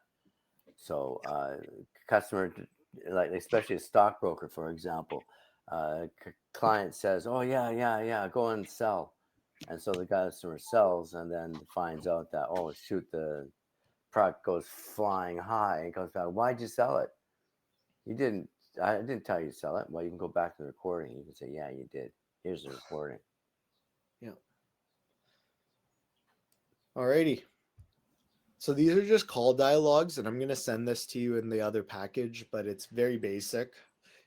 just this is me. I'm calling for PUCS. Can you direct me to the person in charge? You usually would like know who this is, right?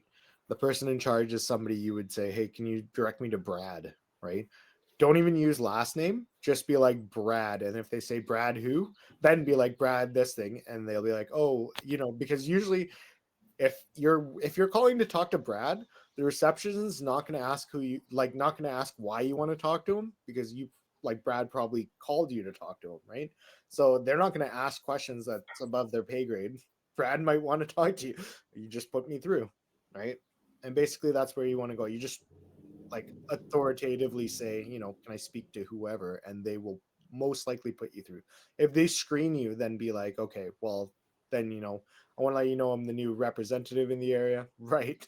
Mitch. You can also just say, a thing that works for me a lot with this, because I do a lot of this, like probably more than 100 of these a day or a week. I mean, when they say, "Oh, what company are you from?" or "What are you calling for?" just like, "Hey, is Brad not in?" Or if you just tell Brad I'm on the phone, he'll know who it is. That'll be fine. Thanks. And That's they awesome. put you through 98% of the time. That's awesome. That is awesome. Yeah. I like it. I like it. I like it. And these are old, but you can it's basically just an old script, just kind Yeah. of point notes. Like this You is can going to put work them for me when I together. call like Kelowna with people I don't know. Right. But this sort of stuff it's basically what you want to say is, we customize our plans, save them 20 to 30% on average, right? Just stuff that if you're looking at a CFO, they're going to talk finance, target finance, right? That's where this is going. If you're talking to an admin, you're basically just trying to get past the gatekeeper, right? So Goddamn like you said, gatekeeper. you're just whatever you need to say, hey, Get yeah, through it. just I put me know how through, to do right? that part. That's the easy Right. part. Yeah. So gatekeeper, CFO, you want to target on cost. For IT department, you want to target on no downtime and ease of implementation. Makes Right. sense. So these are the things you want to harp on. The COO is cost and productivity. To the president and the vice president, make sure that their time is valuable. So make sure be like, I'm sure you get this a lot, but I'll make sure we're bringing you real value, right? That's good. To companies that don't offer cell phones, right? What is your communication strategy? What if I were to get you your entire your entire office furnished for no cost to you or low cost to you, right? There's a lot of ways that we can make plans come out as almost nothing a month, because if you're a brand new client, for instance, I will get you a $37 voice and data plan on a cell phone with a $0 handset, $0 Samsung handset, which you can get a $650 credit for. So your bill starts off as negative $650. So for 20 months, your account will be paid off on that line out of a 36-month contract. And you get a free phone with it. So basically, They're paying for a phone for $35 cost for 14 months out of the 3-year term. Yeah. Or you can ravel it down to $20 a month for their entire term, whatever you want to call it. Very reasonable, right? That's stupid. I know, right? And then typically what we found is there's we calculate your contract. So usually we'll calculate buyouts, right? It's all seamless connectivity. Everything kind of works together. This is all in this other package, and I don't want to beat it to death, but these are all your your TFBRs, right? So you'll see these are all your open-ended questions that we have off of here. These are how you build your best, these are how you build your rapport. So remember, it all kind of breaks down to the salesperson, right? Salesperson is personal rapport and then business rapport. So your personal rapport is what's your background in this industry? How long have you been doing it? What's your role? Greg, do you remember Raven Roofing? Yep. Okay, so Raven Roofing, this guy and I connected because he started off in the mail room and worked his way up as one of the owners of the company. Like, that was mind blowing. Jim, Greg, you met Jim. Yeah. He started off in the mailroom and he was one of the owners of the company. They just sold Raven Roofing, eh? Really? When did they sell it?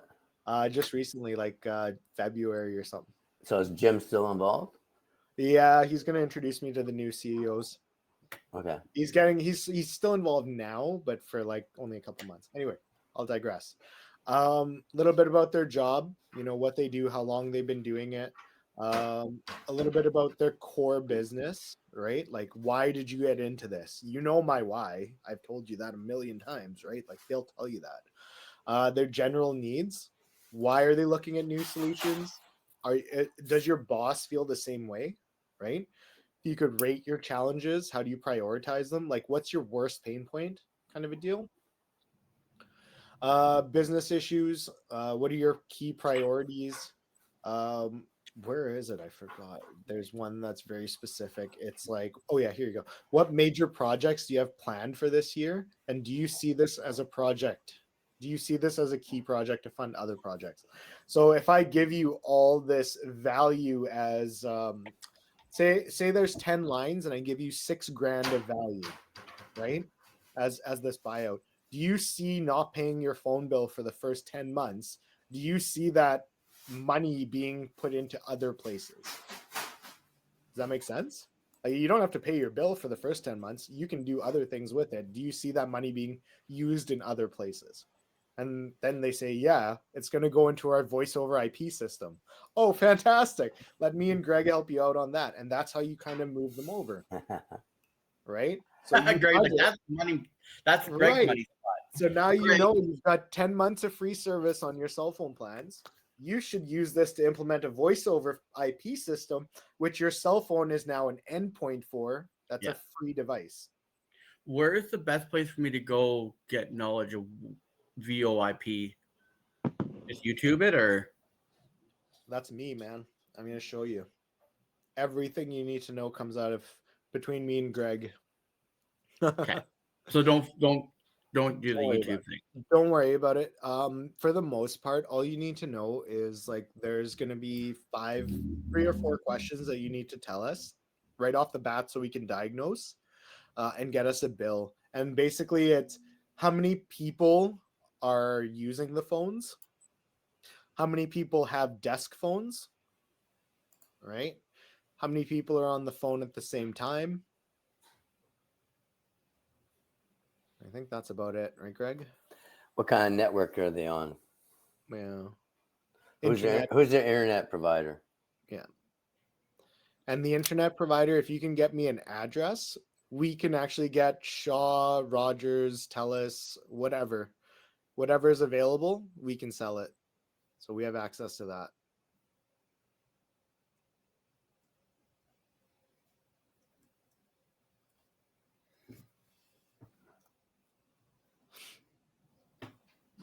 Basically, the goal here, and not the goal, but we hand off to IT. So the IT department and us are like basically handoff. We provide all the connections in. They then do all the hardware, set up all the hardware on their end, right? But they still need an internet connection, whether it's a mobile internet connection, which is like your cell phones, or a wired internet connection, which is like a modem through TELUS, Shaw, whatever, right? Or 5G. So we can sell all those products basically. Yeah, the failover is something that's really important because not many people will sell the failover. But Reese's failover product is something that's a game changer. Because one of the big things that people always say, yeah, but if you go VoIP, what happens if the internet goes down? No problem. We have a failover feature for you. What's the backup internet? Backup internet, yeah. Backup internet. So I'm very unique in the fact that I have the cellular connections, which not a lot of people do. So my cellular connections, I sell my 5G backup internet to a lot of internet providers as well. It's weird. It's over information for you, Mitch, but just so you know, the products in whole that you need to know about are internet, voice over IP, which is office phones, and then your mobility. And they Okay, all and we're tie going to in. work on trying to figure out if we can set up a paging system with the VoIP, correct? You can 100%. Okay. You like 1,000% you can. For And sure. then, so for example, in a dealership, if someone's on the phone with a customer, can a manager secretly jump on that call and listen in? That's yeah. that's a call center feature. Yep. So there's a barge in. Absolutely. Okay. Absolutely. Just like back in the day, man, Marissa Marketing. Yeah, they used to listen to me not be on the phone calls and bribe me with ping pong. Mitch, you talk way too much. Go play ping pong for half an hour. All right. So that. Any questions on this?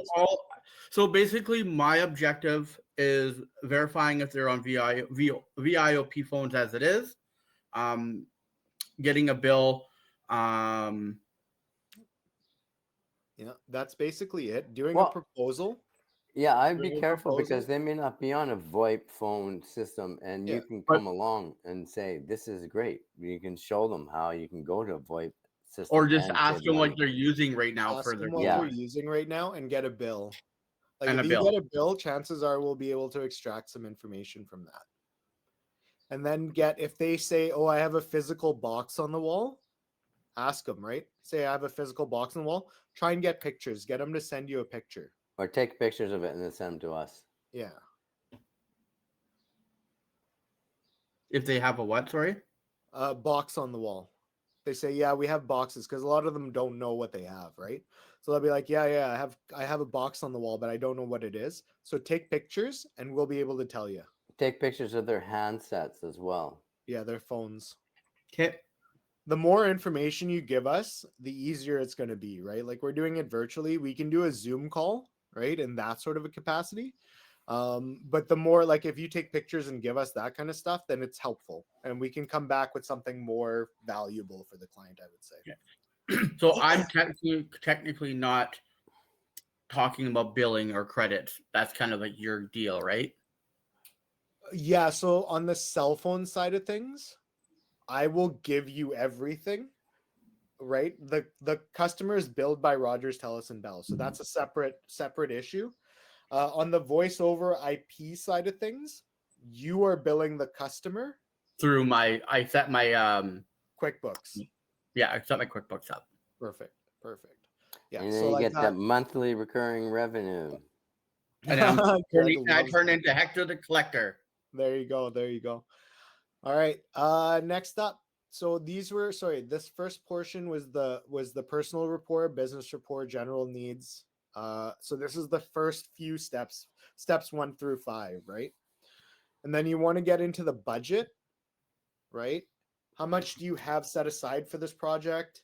What would you look at to justify this purchase? Like, are you looking at new handsets? Is everybody looking at an iPhone 15? Because that's going to be expensive, right? Like, you just want to justify their budget. Make sure that it's realistic for them and for you, right?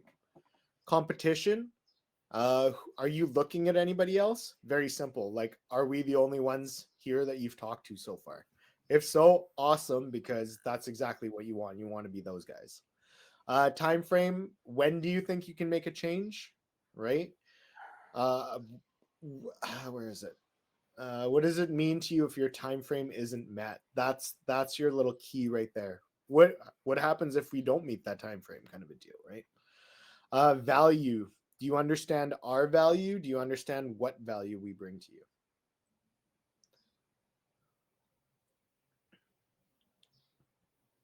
Okay, guys, this is going to be your TFBRs.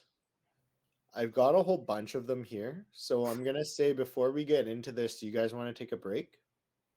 Yeah, let's go. It's like 10:25 right now, so 5 minutes. Yeah, it works for me. Just take a quick stretch, and then I can get into this one. All right.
You following along with all this, buddy?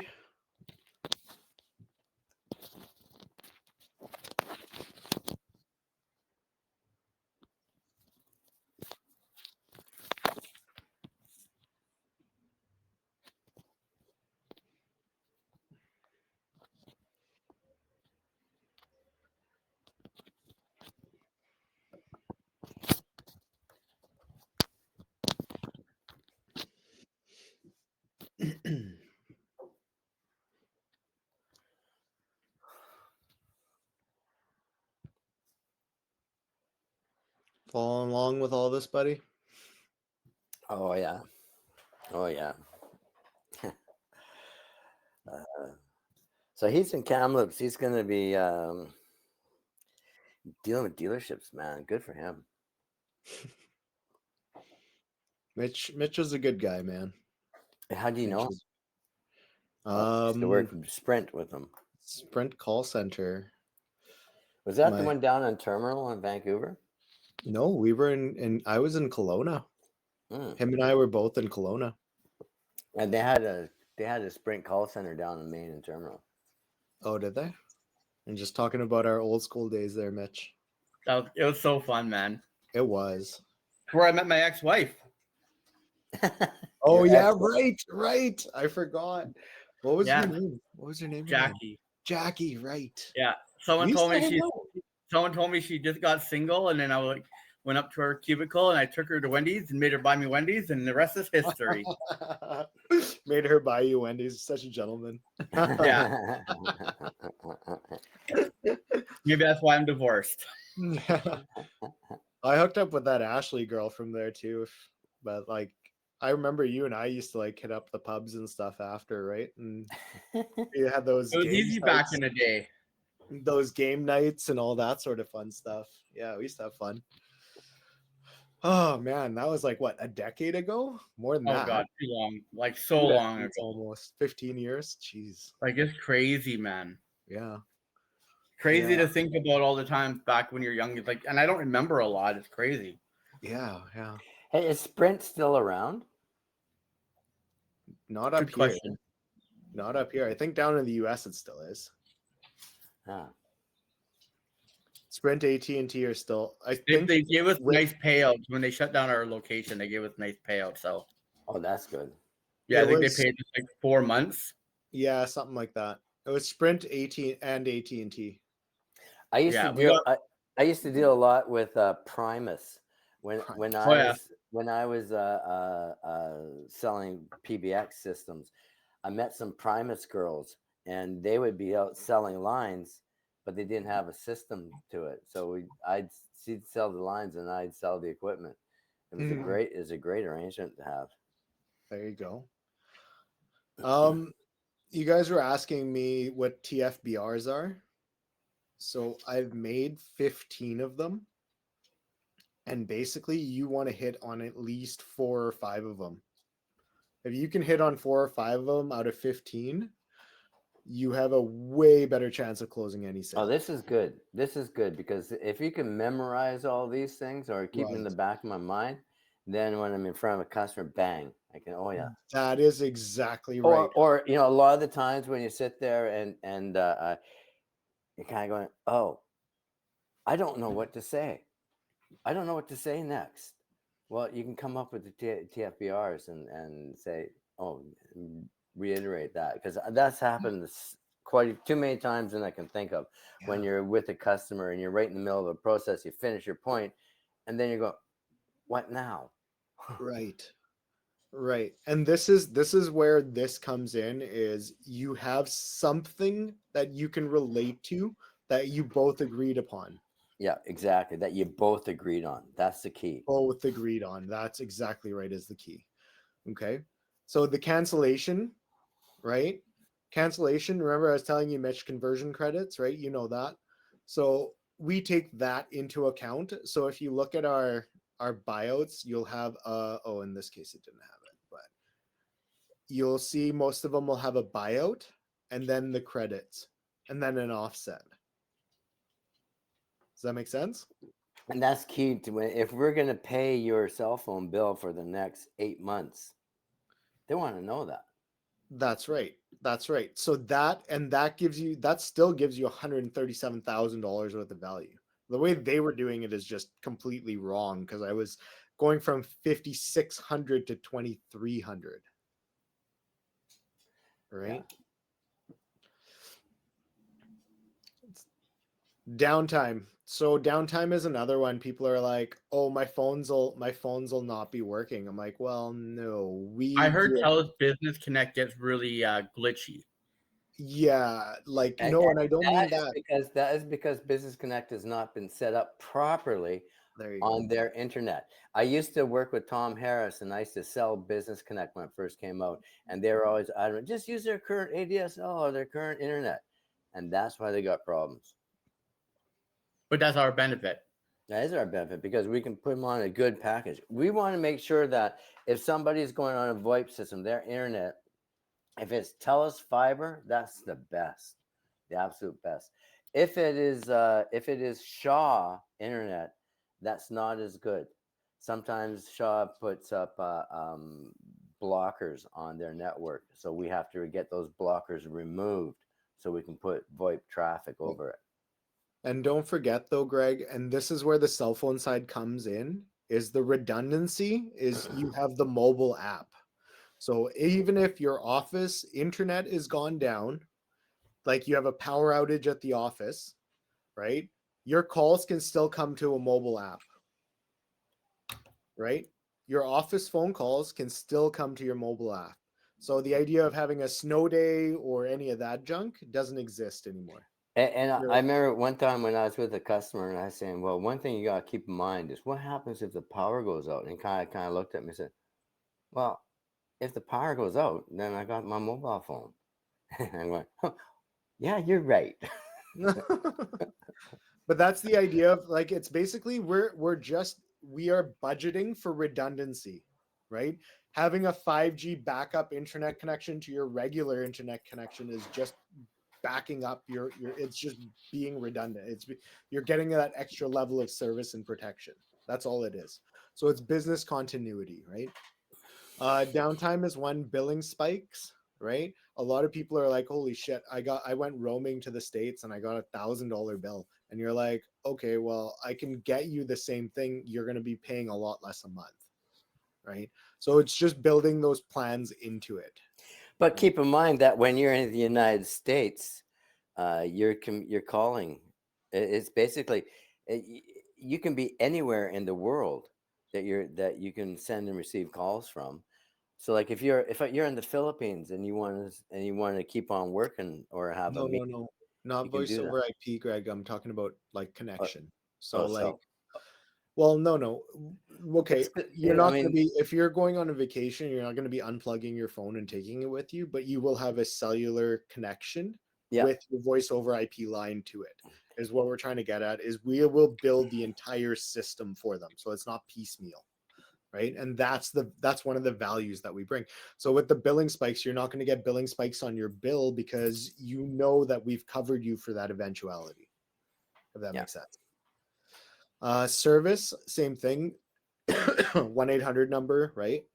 Paperless, using mobile solutions, right? So people are, eFax, for instance, is a perfect example. You are not going to be sitting there and getting 1,000-page faxes anymore. So when they do get them, a lot of it is just junk. It's spam mail, right? So an eFax, you basically get an email version of it. They choose to print it or not. That'll just save you on whatever paper you have going on, right? And you can choose to print. You might not even need to print the fax. It might just be the information that you need, and then you can discard it, right? So that's one of the things with going paperless. And then there's also tablet forms. So the screenshot, do you remember I sent you that picture with a screenshot there, Mitch, to do it up? That's a client intake form. That actually goes to my Google Forms, and that's something we can set up for clients, right? Budget and cost savings. Once again, this you want to kind of save for the last ones, right? You don't want to hit budget right off the bat. But this, they buy on price, you lose it on price. well, no, but here's the thing with this one is more on a bill analysis,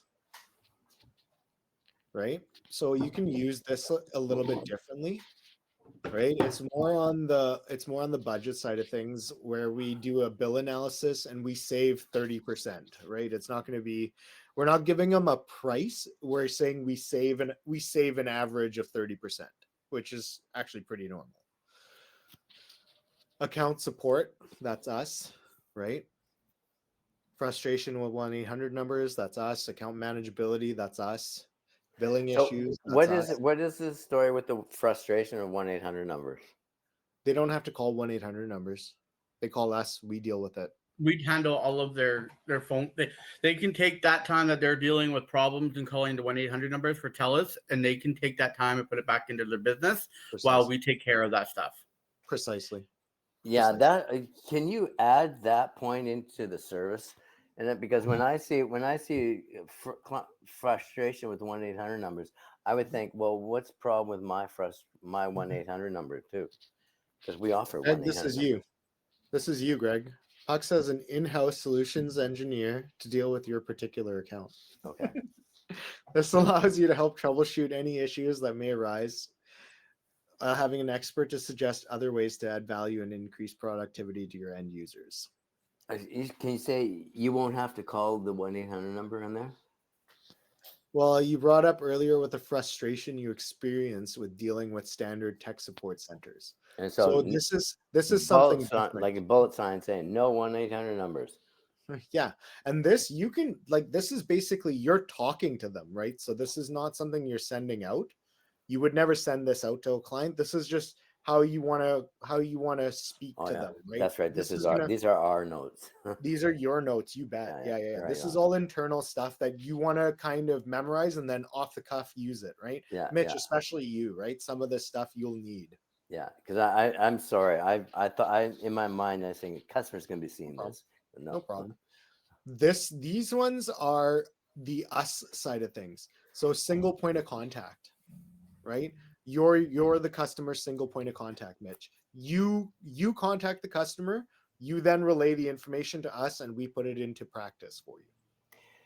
Right. One thing I think might be good for you to understand, Mitchell, is that we are not IT representatives. And so if they're having a problem with their computer or network and they come to us being voice over IP on the network, so help us solve the problem. No, that's something they have to deal with their IT people, not us. Don't worry, Greg. Well, we can cross that bridge when we get to it. But it's basically, anything on the connection side of things we deal with, right? And it's basically, we have access to certain things. We will give you the full array of those accesses, basically. Yeah. Right. Get to know who their IT provider is. Yeah, we would need their IT information for sure. Like that's kind of key on that as well. Yeah, good point, Greg.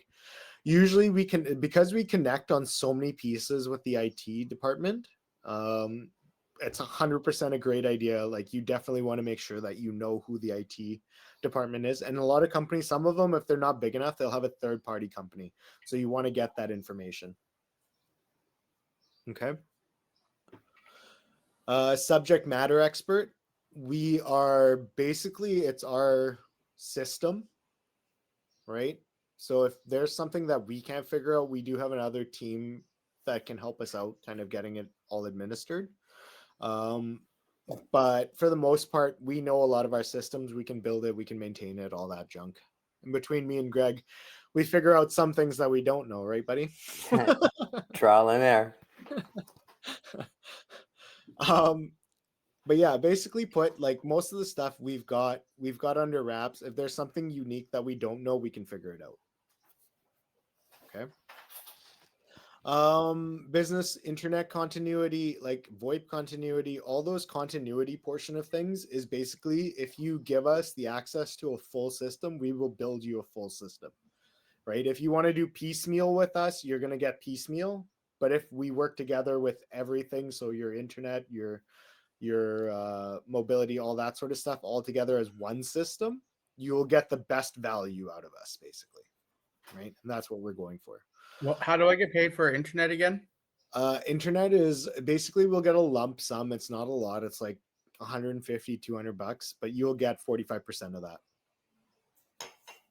It depends. That's a one too, time. because that's a one time, because it depends too. Because if and you'll just get a flat lump sum. It's not a lot, but what it does is it gives you access to it gives them access to the internet for, like, a better service for their internet. Basically. Better service, longer tenure. Yeah, and I think the thing about it's like the internet aspect is, you shouldn't be worried about how much money you're going to make. You should be more worried about having the best backbone for you to put your service on top of. Exactly. Good point. Exactly. Okay, remote access. So believe it or not, I can get satellites like Starlink. I can get satellite for remote access. Not a lot of huge, need for that just yet, but always in the works. So if you need it, it's there. Starlink. Yeah, we partner with Starlink as well. Yeah. That's the next evolution in communications. So I got to be on top of that, right? Remote access. So for mining, for like basically forestry, mining, any of that kind of remote access, like First Nations, awesome, right? Like, they have remote access, they have unlimited pockets, they get government subsidies. Like, we can build them a tower in their backyard if they need to, right? Like, we have connections for that. So yeah, that's availability basically, right? All right, sales funnel. This is basically, there we go. This is basically what you're looking at for a sales funnel, okay? You're a large corporate, you're not going to get a ton of them. They're usually like very high value, but they are a 2 to 3 month cycle. Like, they're not going to move quickly. They will take time. Medium corporate, which is 50 to 99 lines, those are, 1 to 2 month cycle. They're still pretty high value. The small corporate from 16 to 49 lines, those are still pretty high value, but they're a 3 week to 1 month cycle. We focus, our bread and butter, okay, is medium to small corporate is our bread and butter. Okay. What's the medium again? Medium is 50. Small. Forgive me. Small corporate is from 16 to 49 lines. And 3 weeks for that usually, right? It's usually around 3 weeks. Micro corporate is 10 to 16 lines. That's a 2 to 3 week cycle. So like basically anywhere from like 10 to like 50 kind of lines, you'll make the most bang for your buck. basically. And you should always be trying to get at least 3 or 4 of those in the funnel a month. Okay. Your micro SMB and your SMB, which are like small, medium businesses, these are like your realtors, your brokers, your, the onesie twosies. We can service them. They're like a very low week cycle there. It's only like 1 week. They're pretty quick. Just be aware though, some of them will drag it out. And once again, adversary versus partner, right? If they want a partner. If they want an adversary, then just cut bait and run, right? Like Tom Bremner, Greg. Yeah. Right? Cut bait and run. We have lots of stories, Mitch. We learned the hard way a lot of times. The micro SMB, you get lots of monthly sales, right? What's micro SMB? Those are those little guys, the 2 to 5 lines. But the thing is, those little guys with 2 to 5 lines, they're the ones that are looking to save money. Yes. And so those are the ones that you want to sell the VoIP plans to. That's right. So you'll get lots of monthly sales with those guys.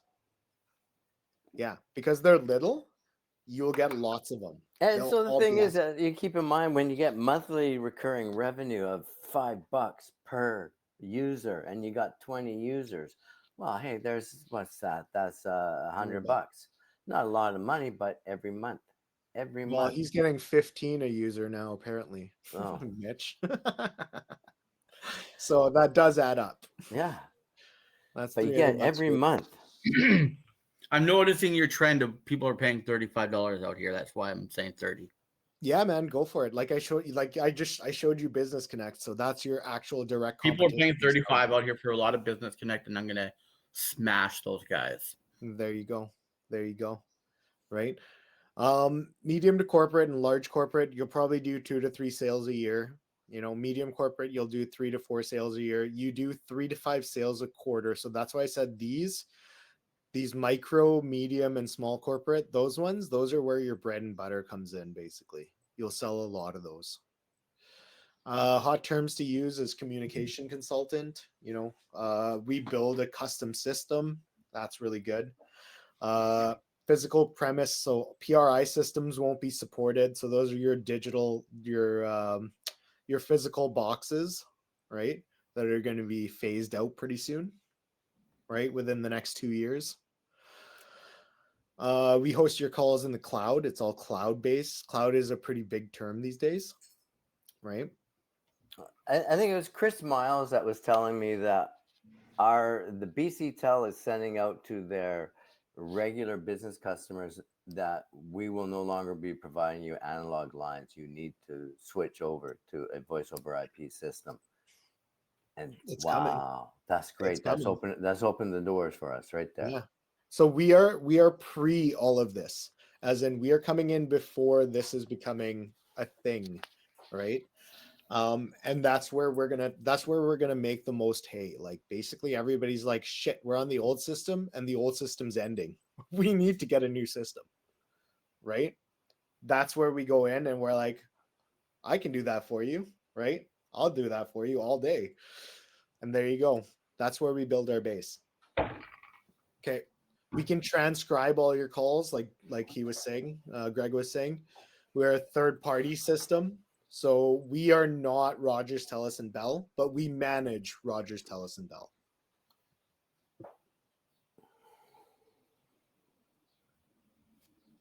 Whew. All right. These are basic calling scripts. I'm not going to beat this to death because I think you already know this stuff, but that's the end of our main script here. You're going to get a lot of this stuff in a package anyway. So then you can just read it on your own kind of timeline. I wanted to show you guys a couple of the proposals.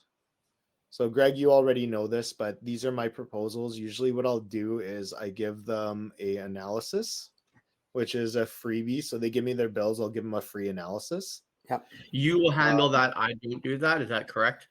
You just get me the bills. That's what I meant. Like if I get you the bills, you do this, and I do all this. Yeah, Reese puts it all together, Mitch. It's incredible. You just show up with the paperwork. Yeah. Greg That's likes to print, but I'm a virtual kind of guy. But you know, Greg's printing has its merits. Clients like to scribble on his stuff, right, Greg? Yeah. Oh, exactly. And when you walk away and you leave them, they've got something in their hand. If you just put it on the app or whatnot, they got nothing in their hand. Just a I memory. usually email it to them as well, but like you can email these off to them. It's all PDF'd. I like to present in person too. I hear what Greg's saying. Yeah, absolutely. You can still PDF and email it to them, but give it to them After. give it to them a hard copy so that they can chicken scratch right all over it. So, and this is, like I said, it's pretty average. Like this is pretty normal for what we get. So like a 10-line account is like $17,000 in value, right? It's pretty average. So for them, when you say, hey, I'm going to save you 17 grand, and then, you know, my client fees are like 2 grand or whatever it is. Where is it? My client fees are like $1,000, right? For them, it's a no-brainer. They're like, okay, well, if I'm saving 17, net savings is $16,000. You know, for them, it's not even batting an eye. So, Reese, what is there to stop the client? You take this to a client and you go, I'm going to save you $17,000. And then they say, well, you know what? If you can do that, why don't we just save the grand and go contact them ourselves and go direct to Roger? Absolutely. So great question. And they can try, but my deals are because I give my dealers a volume of scale, I will get an extra 50 to 100 than they can procure by themselves. So for them going to the dealer, it's just hassle. Whereas they can pay me, they're going to get either more or net equivalent to what they could get by themselves. But I'm doing all the work for them. But like, you're doing all the work. But I mean, like, I would, if I were a client and I was looking for something like this and I didn't want to work with you, I would just pick up the phone and phone Rogers. I wouldn't go to a dealer. I just go direct to the network. Sure, but you're forgetting you can go to the dealer. They'll offer you 650 or 600 in credits, and you'll be like, "Holy shit, that's really good." But really, I can get you 700 or 750 in credit. Yeah, that's nice. So that's the difference. Is they will give you what's readily available, but I've negotiated the extra on top of it because of my dealings with that vendor. Well, and plus you also got all the other features that Everything else. TFBRs that you got. Well, it's all about it's all about the service portion of things for sure. But what I'm saying though is yeah, you're absolutely right. They can go and do it themselves, but then they are going to do it themselves. They don't have my expertise. They don't have my system. They don't have the deployment documents. They have to learn about porting. Like they've got to learn it all themselves. Yeah. Whereas I do it all for them. They're net gaining the same that they would have gotten naturally. Yeah, and you do all the work or let them do the work. Yeah, and exactly. So for them, it's less of a headache. And then what happens is eventually this analysis. Now I know this one's terrible, but usually there's a name and phone number, right? I will take this and I will put it onto a deployment sheet.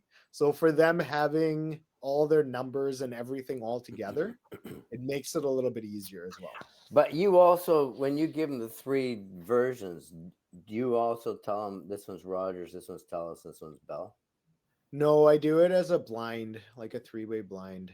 Yeah. So I'll do like proposed plan A, B, and C. Yeah, and then I'll give them an RO, and then I'll be like, "This is my recommendation: is to go with proposed plan B." But they don't know who proposed plan B is. And so then when they say you pay me, and then you agree to pay me, then I'll tell you. Exactly. So we do the sign off on there. They get to keep this if they want, but there's no actual names or anything on there. Or there's no actual this thing on there, right? Yeah, that's good. That's good because it gives them a hook to say, listen, you have to pay me before I can unhook it for you. Yeah, I'll give you. I know that we can save you money. This is how much we can save you. You just need to give me access to say that you're going to move forward with working with me. Yeah, basically. Voice over IP proposals. So this is the same thing. We just kind of give you a features list, right? A breakdown. You get something like this, which I really like. Going forward is you'll get a monthly cost per user. Mitch? And then you basically can just go down and say, hey, you know, this is how much you're spending per user. And you've got the numbers right there. So they have to pay this up front? No. This is VoIP. Yeah, so there's different types of with the VoIP stuff, and this is how we break it down. So yeah, for that's what I instance- meant. Like, so they don't actually have to pay; they can just put it on a plan. No, so okay, so there's a difference. Forgive me. Yeah, no. This is good. These are good questions, and this is why I wanted to spend some time on this. So this system that we're on right now, the 3CX system. Okay. They've got 4 lines coming in together. They've got 10 extensions. So 10 people can have phone extensions, but there's only 4 calls coming in at the same time. Does that make sense? Mitch? Yeah. Okay, so only 4 calls coming in at the same time. They have an installation cost. So in order to install this system, there is an upfront cost. So they would have to pay licenses. This is licenses. This is a licensing cost.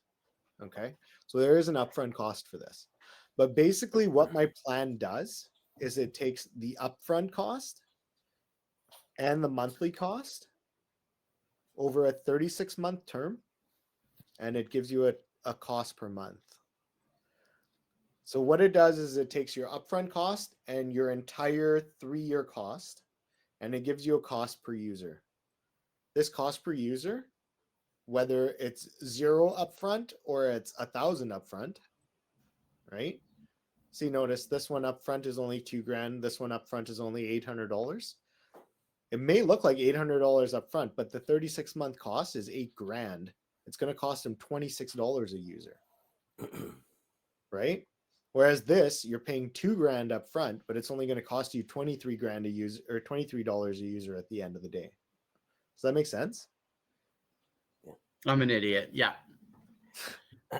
All it is, man, is I'm massaging the numbers to show the clients what their The actual total value. Yeah, extrapolating it out. What it is per user with the upfront cost and the monthly cost. Okay. Does that make sense? Yeah. And that's what we're trying to get at, is that's your cost per user on all of this. So when the client sees it, they have to understand that you're looking at your whole, it's called a total cost of ownership. You're looking at the total cost of ownership. And it's the same thing with internet. Internet's more on like, it's a flat amount. It's always going to be the same, but it's availability. Do they have this available there? So these guys had ADSL and cable, but they did not have pure fiber. Yeah, you want to stay away from ADSL. Yeah. Pure fiber is kind of the way, like basically most businesses, pure fiber is the way to go. And that's what you're kind of looking for. So if you have the address and TELUS is available there, we can do a pure fiber hookup, no problem. That makes sense? Yeah. I know this is a lot of information, dude. Nope, I'm catching on to it. I'm full-heartedly understanding what you're saying to me. Okay, sweet. Yeah, and a lot of it is like checking, right? Like, is it available? So I need addresses is really important, and then billing is important. Obviously, those are the two. This is all adding up. It's all making sense to me. Okay, sweet. And then yeah, this is it. Just a client acceptance letter. I'll send this off to you. This is all one proposal that I'll send off to you.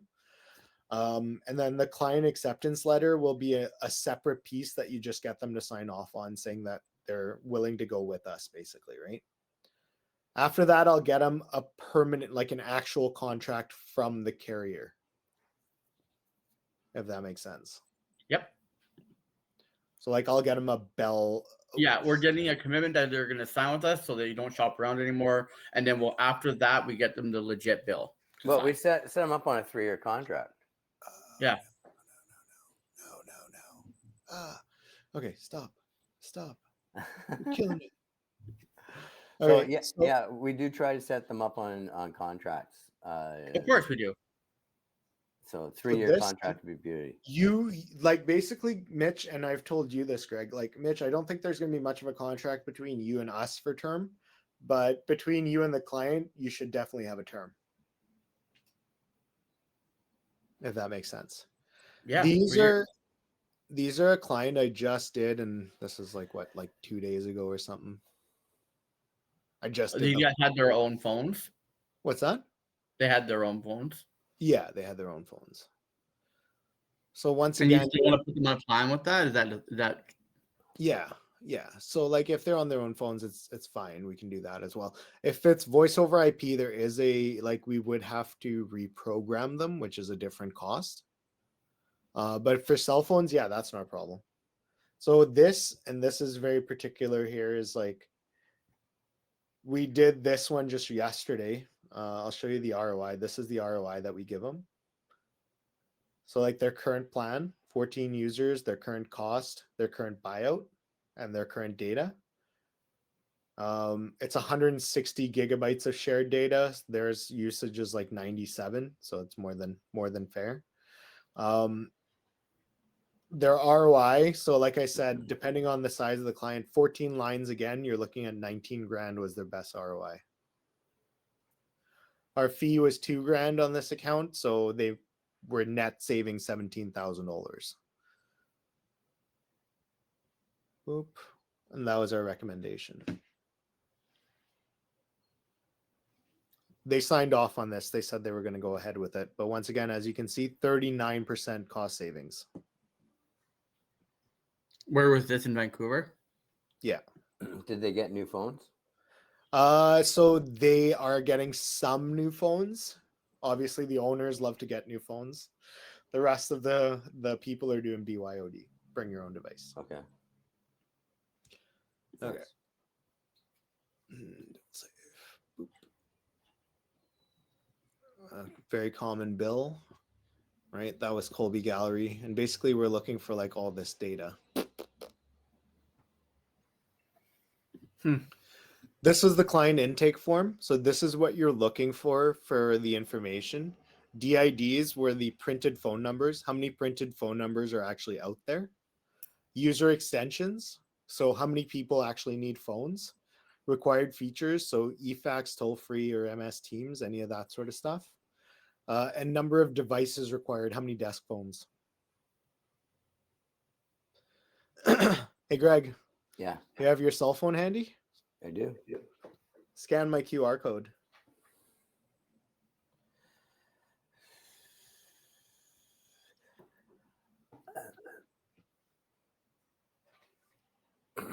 Docs. It's a docs on. Let's see. It's open. Oh, shit, I got to sign in. So using a Google form will probably be the easiest for all this stuff. It'll track every client sales order that you put in. The more information you get me, the better it's going to be. Okay? Yeah, for sure. Now, if you notice the difference between a la carte and bundles, is bundles will give you everything. A la carte, you need to add features as you go along. Says, we're sorry, you do not have access to Google Docs. Oh, snap. Okay. I'll have to fix that. I'll have to open the access. Well, Hey, Reese, can we take 5 minutes here for a sec? Sorry to interrupt halfway through this. Yeah, that might be me. No problem. That's fine. Okay, I'll be right back. Yeah. Whew. How are we liking this so far, Gregory? That's a lot of stuff. It is, right? Some of the stuff I bet you didn't know. Some of it I bet you knew. Some of it I bet you didn't know, right? Well, I didn't know what TFBR is. Was that SE Telecoms stuff? No, that's TFBR? mine, buddy. That's mine. Yeah. That's mine. Yeah, the TFBRs are nice, right? Like they wrap your head around the right, get your clients to wrap their head around the right questions. So I'll send you off this cold calling manual for sure. Let me try that QR code again. Sure. Yeah, okay, let's see.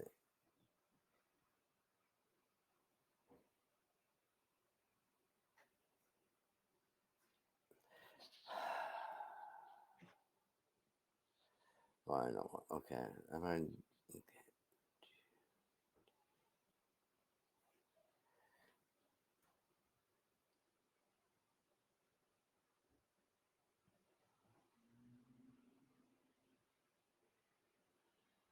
I have to re-sign into my Google account. That's okay. Basically, once it's in, it's Oh, here in. it is. PUCS client sales order form.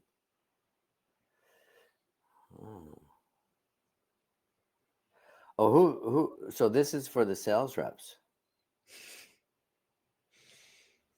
Yes, sir. They go through all this, but it won't let me go to page 2 without putting my email address. Yeah, in. you need to put your info in. But then you'll send me something. I got enough spam. Pretty cool, though, right? You've done a lot of work in this, eh? Told you, man. Very dedicated to my own cause. Well, you did a key point in that we're right at the start with all this stuff too, right? And I get to thinking about with Martin Harmon when he started North American Telecommunications Group, and he started right when the people started buying PBX, and he did pretty good. So Well, I got my inspiration from Field of Dreams. If you build it, they will come. There you go. Well, you got a lot of stuff because this PUCS is so much more than just VoIP, or it's also cell phone and internet, but it's a total solutions provider. So one thing that we should keep in mind with this too is if Mitch runs into a client that is in a really bad internet area and there's no internet available and they need to do something about their telephones, we can sell them a PBX that they can hook up. 5G though.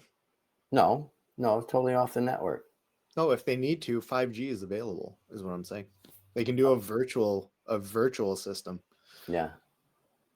But it like for example, the Delta Chamber of Commerce, when they wanted a phone system, they came to me. They said they absolutely don't want you to even touch the internet.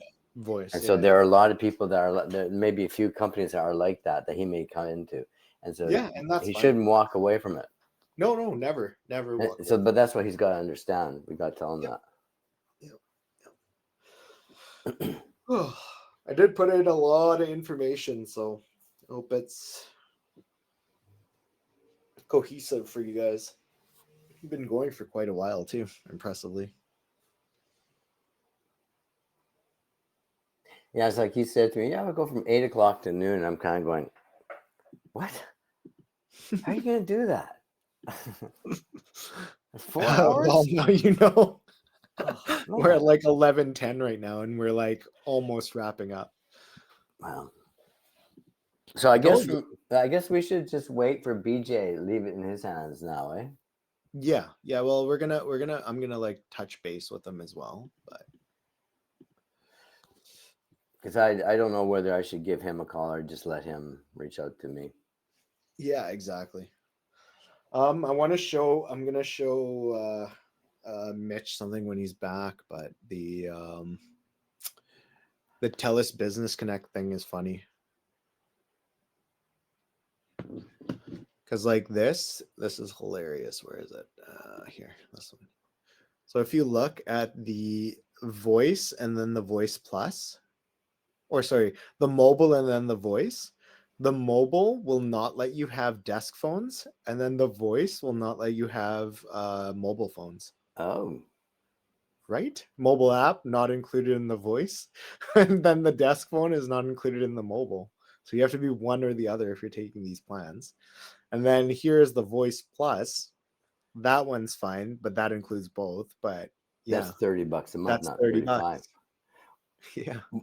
So what's the difference between that one and the enhanced? The enhanced gives you the unlimited for the calls. So it's a 50 user soft cap. So 50 calls? Mm-hmm. 50 concurrent calls, I guess. This one's unlimited. 50 users, not calls. 50 users. Oh, okay. So yeah, so if you only got like 25 users, then you can do that $30 a month one. Yeah, that's right. That's right. We're just going over pricing models there, Mitch. Mm-hmm. It's all basically like. Hey, I need to be back set. Sure. we're cheaper. Basically, we just give more features. We're almost done here, man. So we maybe have another 5 or 10 more minutes, and a lot of it is just going to be your question and my answers. Do you have anything from the stuff that we went over? So this, you're going to get this book for yourself. Okay. Mhm. You're going to get, you've seen our feature sheet with all our call stuff that we have available for you guys. Your client intake form, and basically that's all she wrote. If you need any information, just feel free to reach out to me. Our stuff though, if you go with the bundles, you're on it right now. This is our 3CX model. You're on our system. Okay, you're on our particular cloud as well. So so far everything, I don't know, you haven't noticed many glitches or any of that sort of stuff. So this is what your client would expect as well. Okay. So Mitch, Reese, is Mitch using our 3CX right now? Yeah, our 3CX platform, our personal one from Okay. the one that What extension is he in? What extension number? no. Oh yeah, actually we can give him that. Put him as extension 105 if you want. Mitch, we'll just grab your email address, and what we can do is you can be part of our 3CX, and then if you want to show it to your clients, you can just show them. We'll just need your email address, and we'll put you as user 105. So if anybody calls our main number and hits 105, it'll go to Mitchie's communication. So can you Telecom. Reese, Mitchell Telecom. yeah, Mitchie's Telecom, Mitch, sorry. can you send that to Reese, and then Reese, can you send it to me, and then I'll Yeah, put it in? I will. I talked to Thank you. Jason already. He said he'd do it for us, so we're good. Excellent. Yeah. All right. So Here comes the Mitchell, fun part. Mitchie's Telecom. Telecom. Here comes the fun part, Mitchie's Telecom. Everything, you can buy basically anything you want from here. You can give to clients whatever you want from here as well. Okay. Basically it's a la carte if you want to buy it a la carte. Some clients don't need everything in the kitchen sink, so they just want basic. You can do that, right? These all come with one DID. So what I mean by one DID is one identifier number. Okay. Sorry, one sec. I don't know where I put my pen. Sure. Sorry, guys. One sec.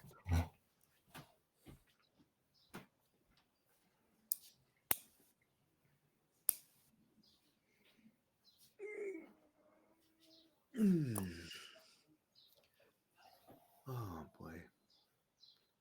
So these numbers are all for the 3CX, or the SE as well? Both. Up top is SE. A la carte is SE. 3CX is bundle. Oh, okay. Okay, I got it. Okay. Yeah. Forgive me, gents. No worries. So Okay. the cool part about what we've done here, Mitch, is they're actually two competing systems that we've put into one program. They're two different telecommunications companies that we've put into one program. The benefit here is when you have a pushback from a client saying, oh, I have this type of a system or I have this type of a system, this nullifies that. Okay. There's only two types and we own both of them. Okay. So there's actually technically there's three types if you want to call the physical one, but we can produce that as well. These are just more prevalent. Okay. But anything to do with cloud related voice over IP, we have both types of systems.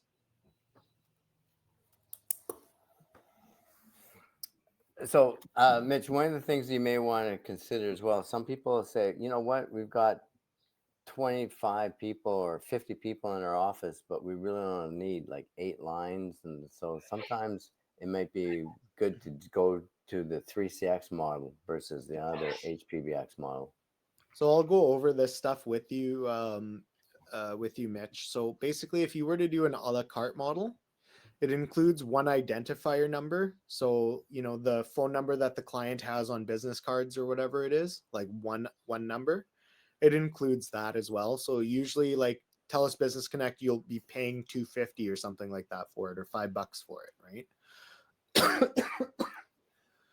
The other cool part about that is if you want to put your cell phone number as the DID, okay? So Mitchie's cell phone number, it becomes like TELUS Business Connect. It does the same thing Business Connect does. So it'll call in, it'll be like going to your cell phone, but it'll say, thank you for calling TELUS Business Connect, right? It'll do the auto attendance script. And we program that script so we can make it say whatever we want it to say, basically. Or you can give us a recorded message, whatever's easier. Any of these other features? So MSRP is $25 is our MSRP. For the basic. What's that? For the client, right? Yeah. You can do whatever you want. I'm not going to stop you. It's your margin, right? Do whatever you want off of there. That's 100% on you. We charge you $15 for the base. And it includes your E911, your admin, and an IVR. IVR is your auto attendant, basically. Yeah, Okay. don't say IV. Yeah, I wouldn't say IVR because IVR is really quite a bit more complex. Don't worry, it's fine. But anyway, on Yeah. there, it includes that in there. Yeah. SMS, text messages, call recording, eFax. You have to pay per license or per seat, but then not every seat needs to have it, right? So there's only 3 people in a call center. Then only 3 people would need to have this license, and the rest won't. Does that make sense? Okay. If there's 10 users in a dealership or 20 users in a dealership, but only 5 people in the call center, then only 5 people would need the call center license. Not everybody in the dealership. Does that make sense? Mm-hmm. But a dealership is better suited to this bundle model. So channels would be the number of calls that you can get coming in at the same time. Okay. Does that make sense when I say channels? Mm-hmm. Okay. So you can do it in batches of 4, 8, 15, 32, and 64. That should be 16, but anyway. And the number of users on average. So for 4, you kind of want to do the 10 to 12 range, right? For the 8, you want to do the 20 to 25 range. And so on and so forth. Okay, And- like our meat seats are right here, obviously, the 410 and then the 15 to 50. And so if somebody says they need 3 channels, just say, yeah, we'll give you 3 channels. It'll burst to 4. Exactly. Now here is the cool part. Your cost for these are 120. MSRP is 160. You can put it a little higher than that if you want. It's 4 channels. You'll get $10 a channel, basically, right? So when you're here and you're at like 32 channels, basically every month you're making $320 just off of that account.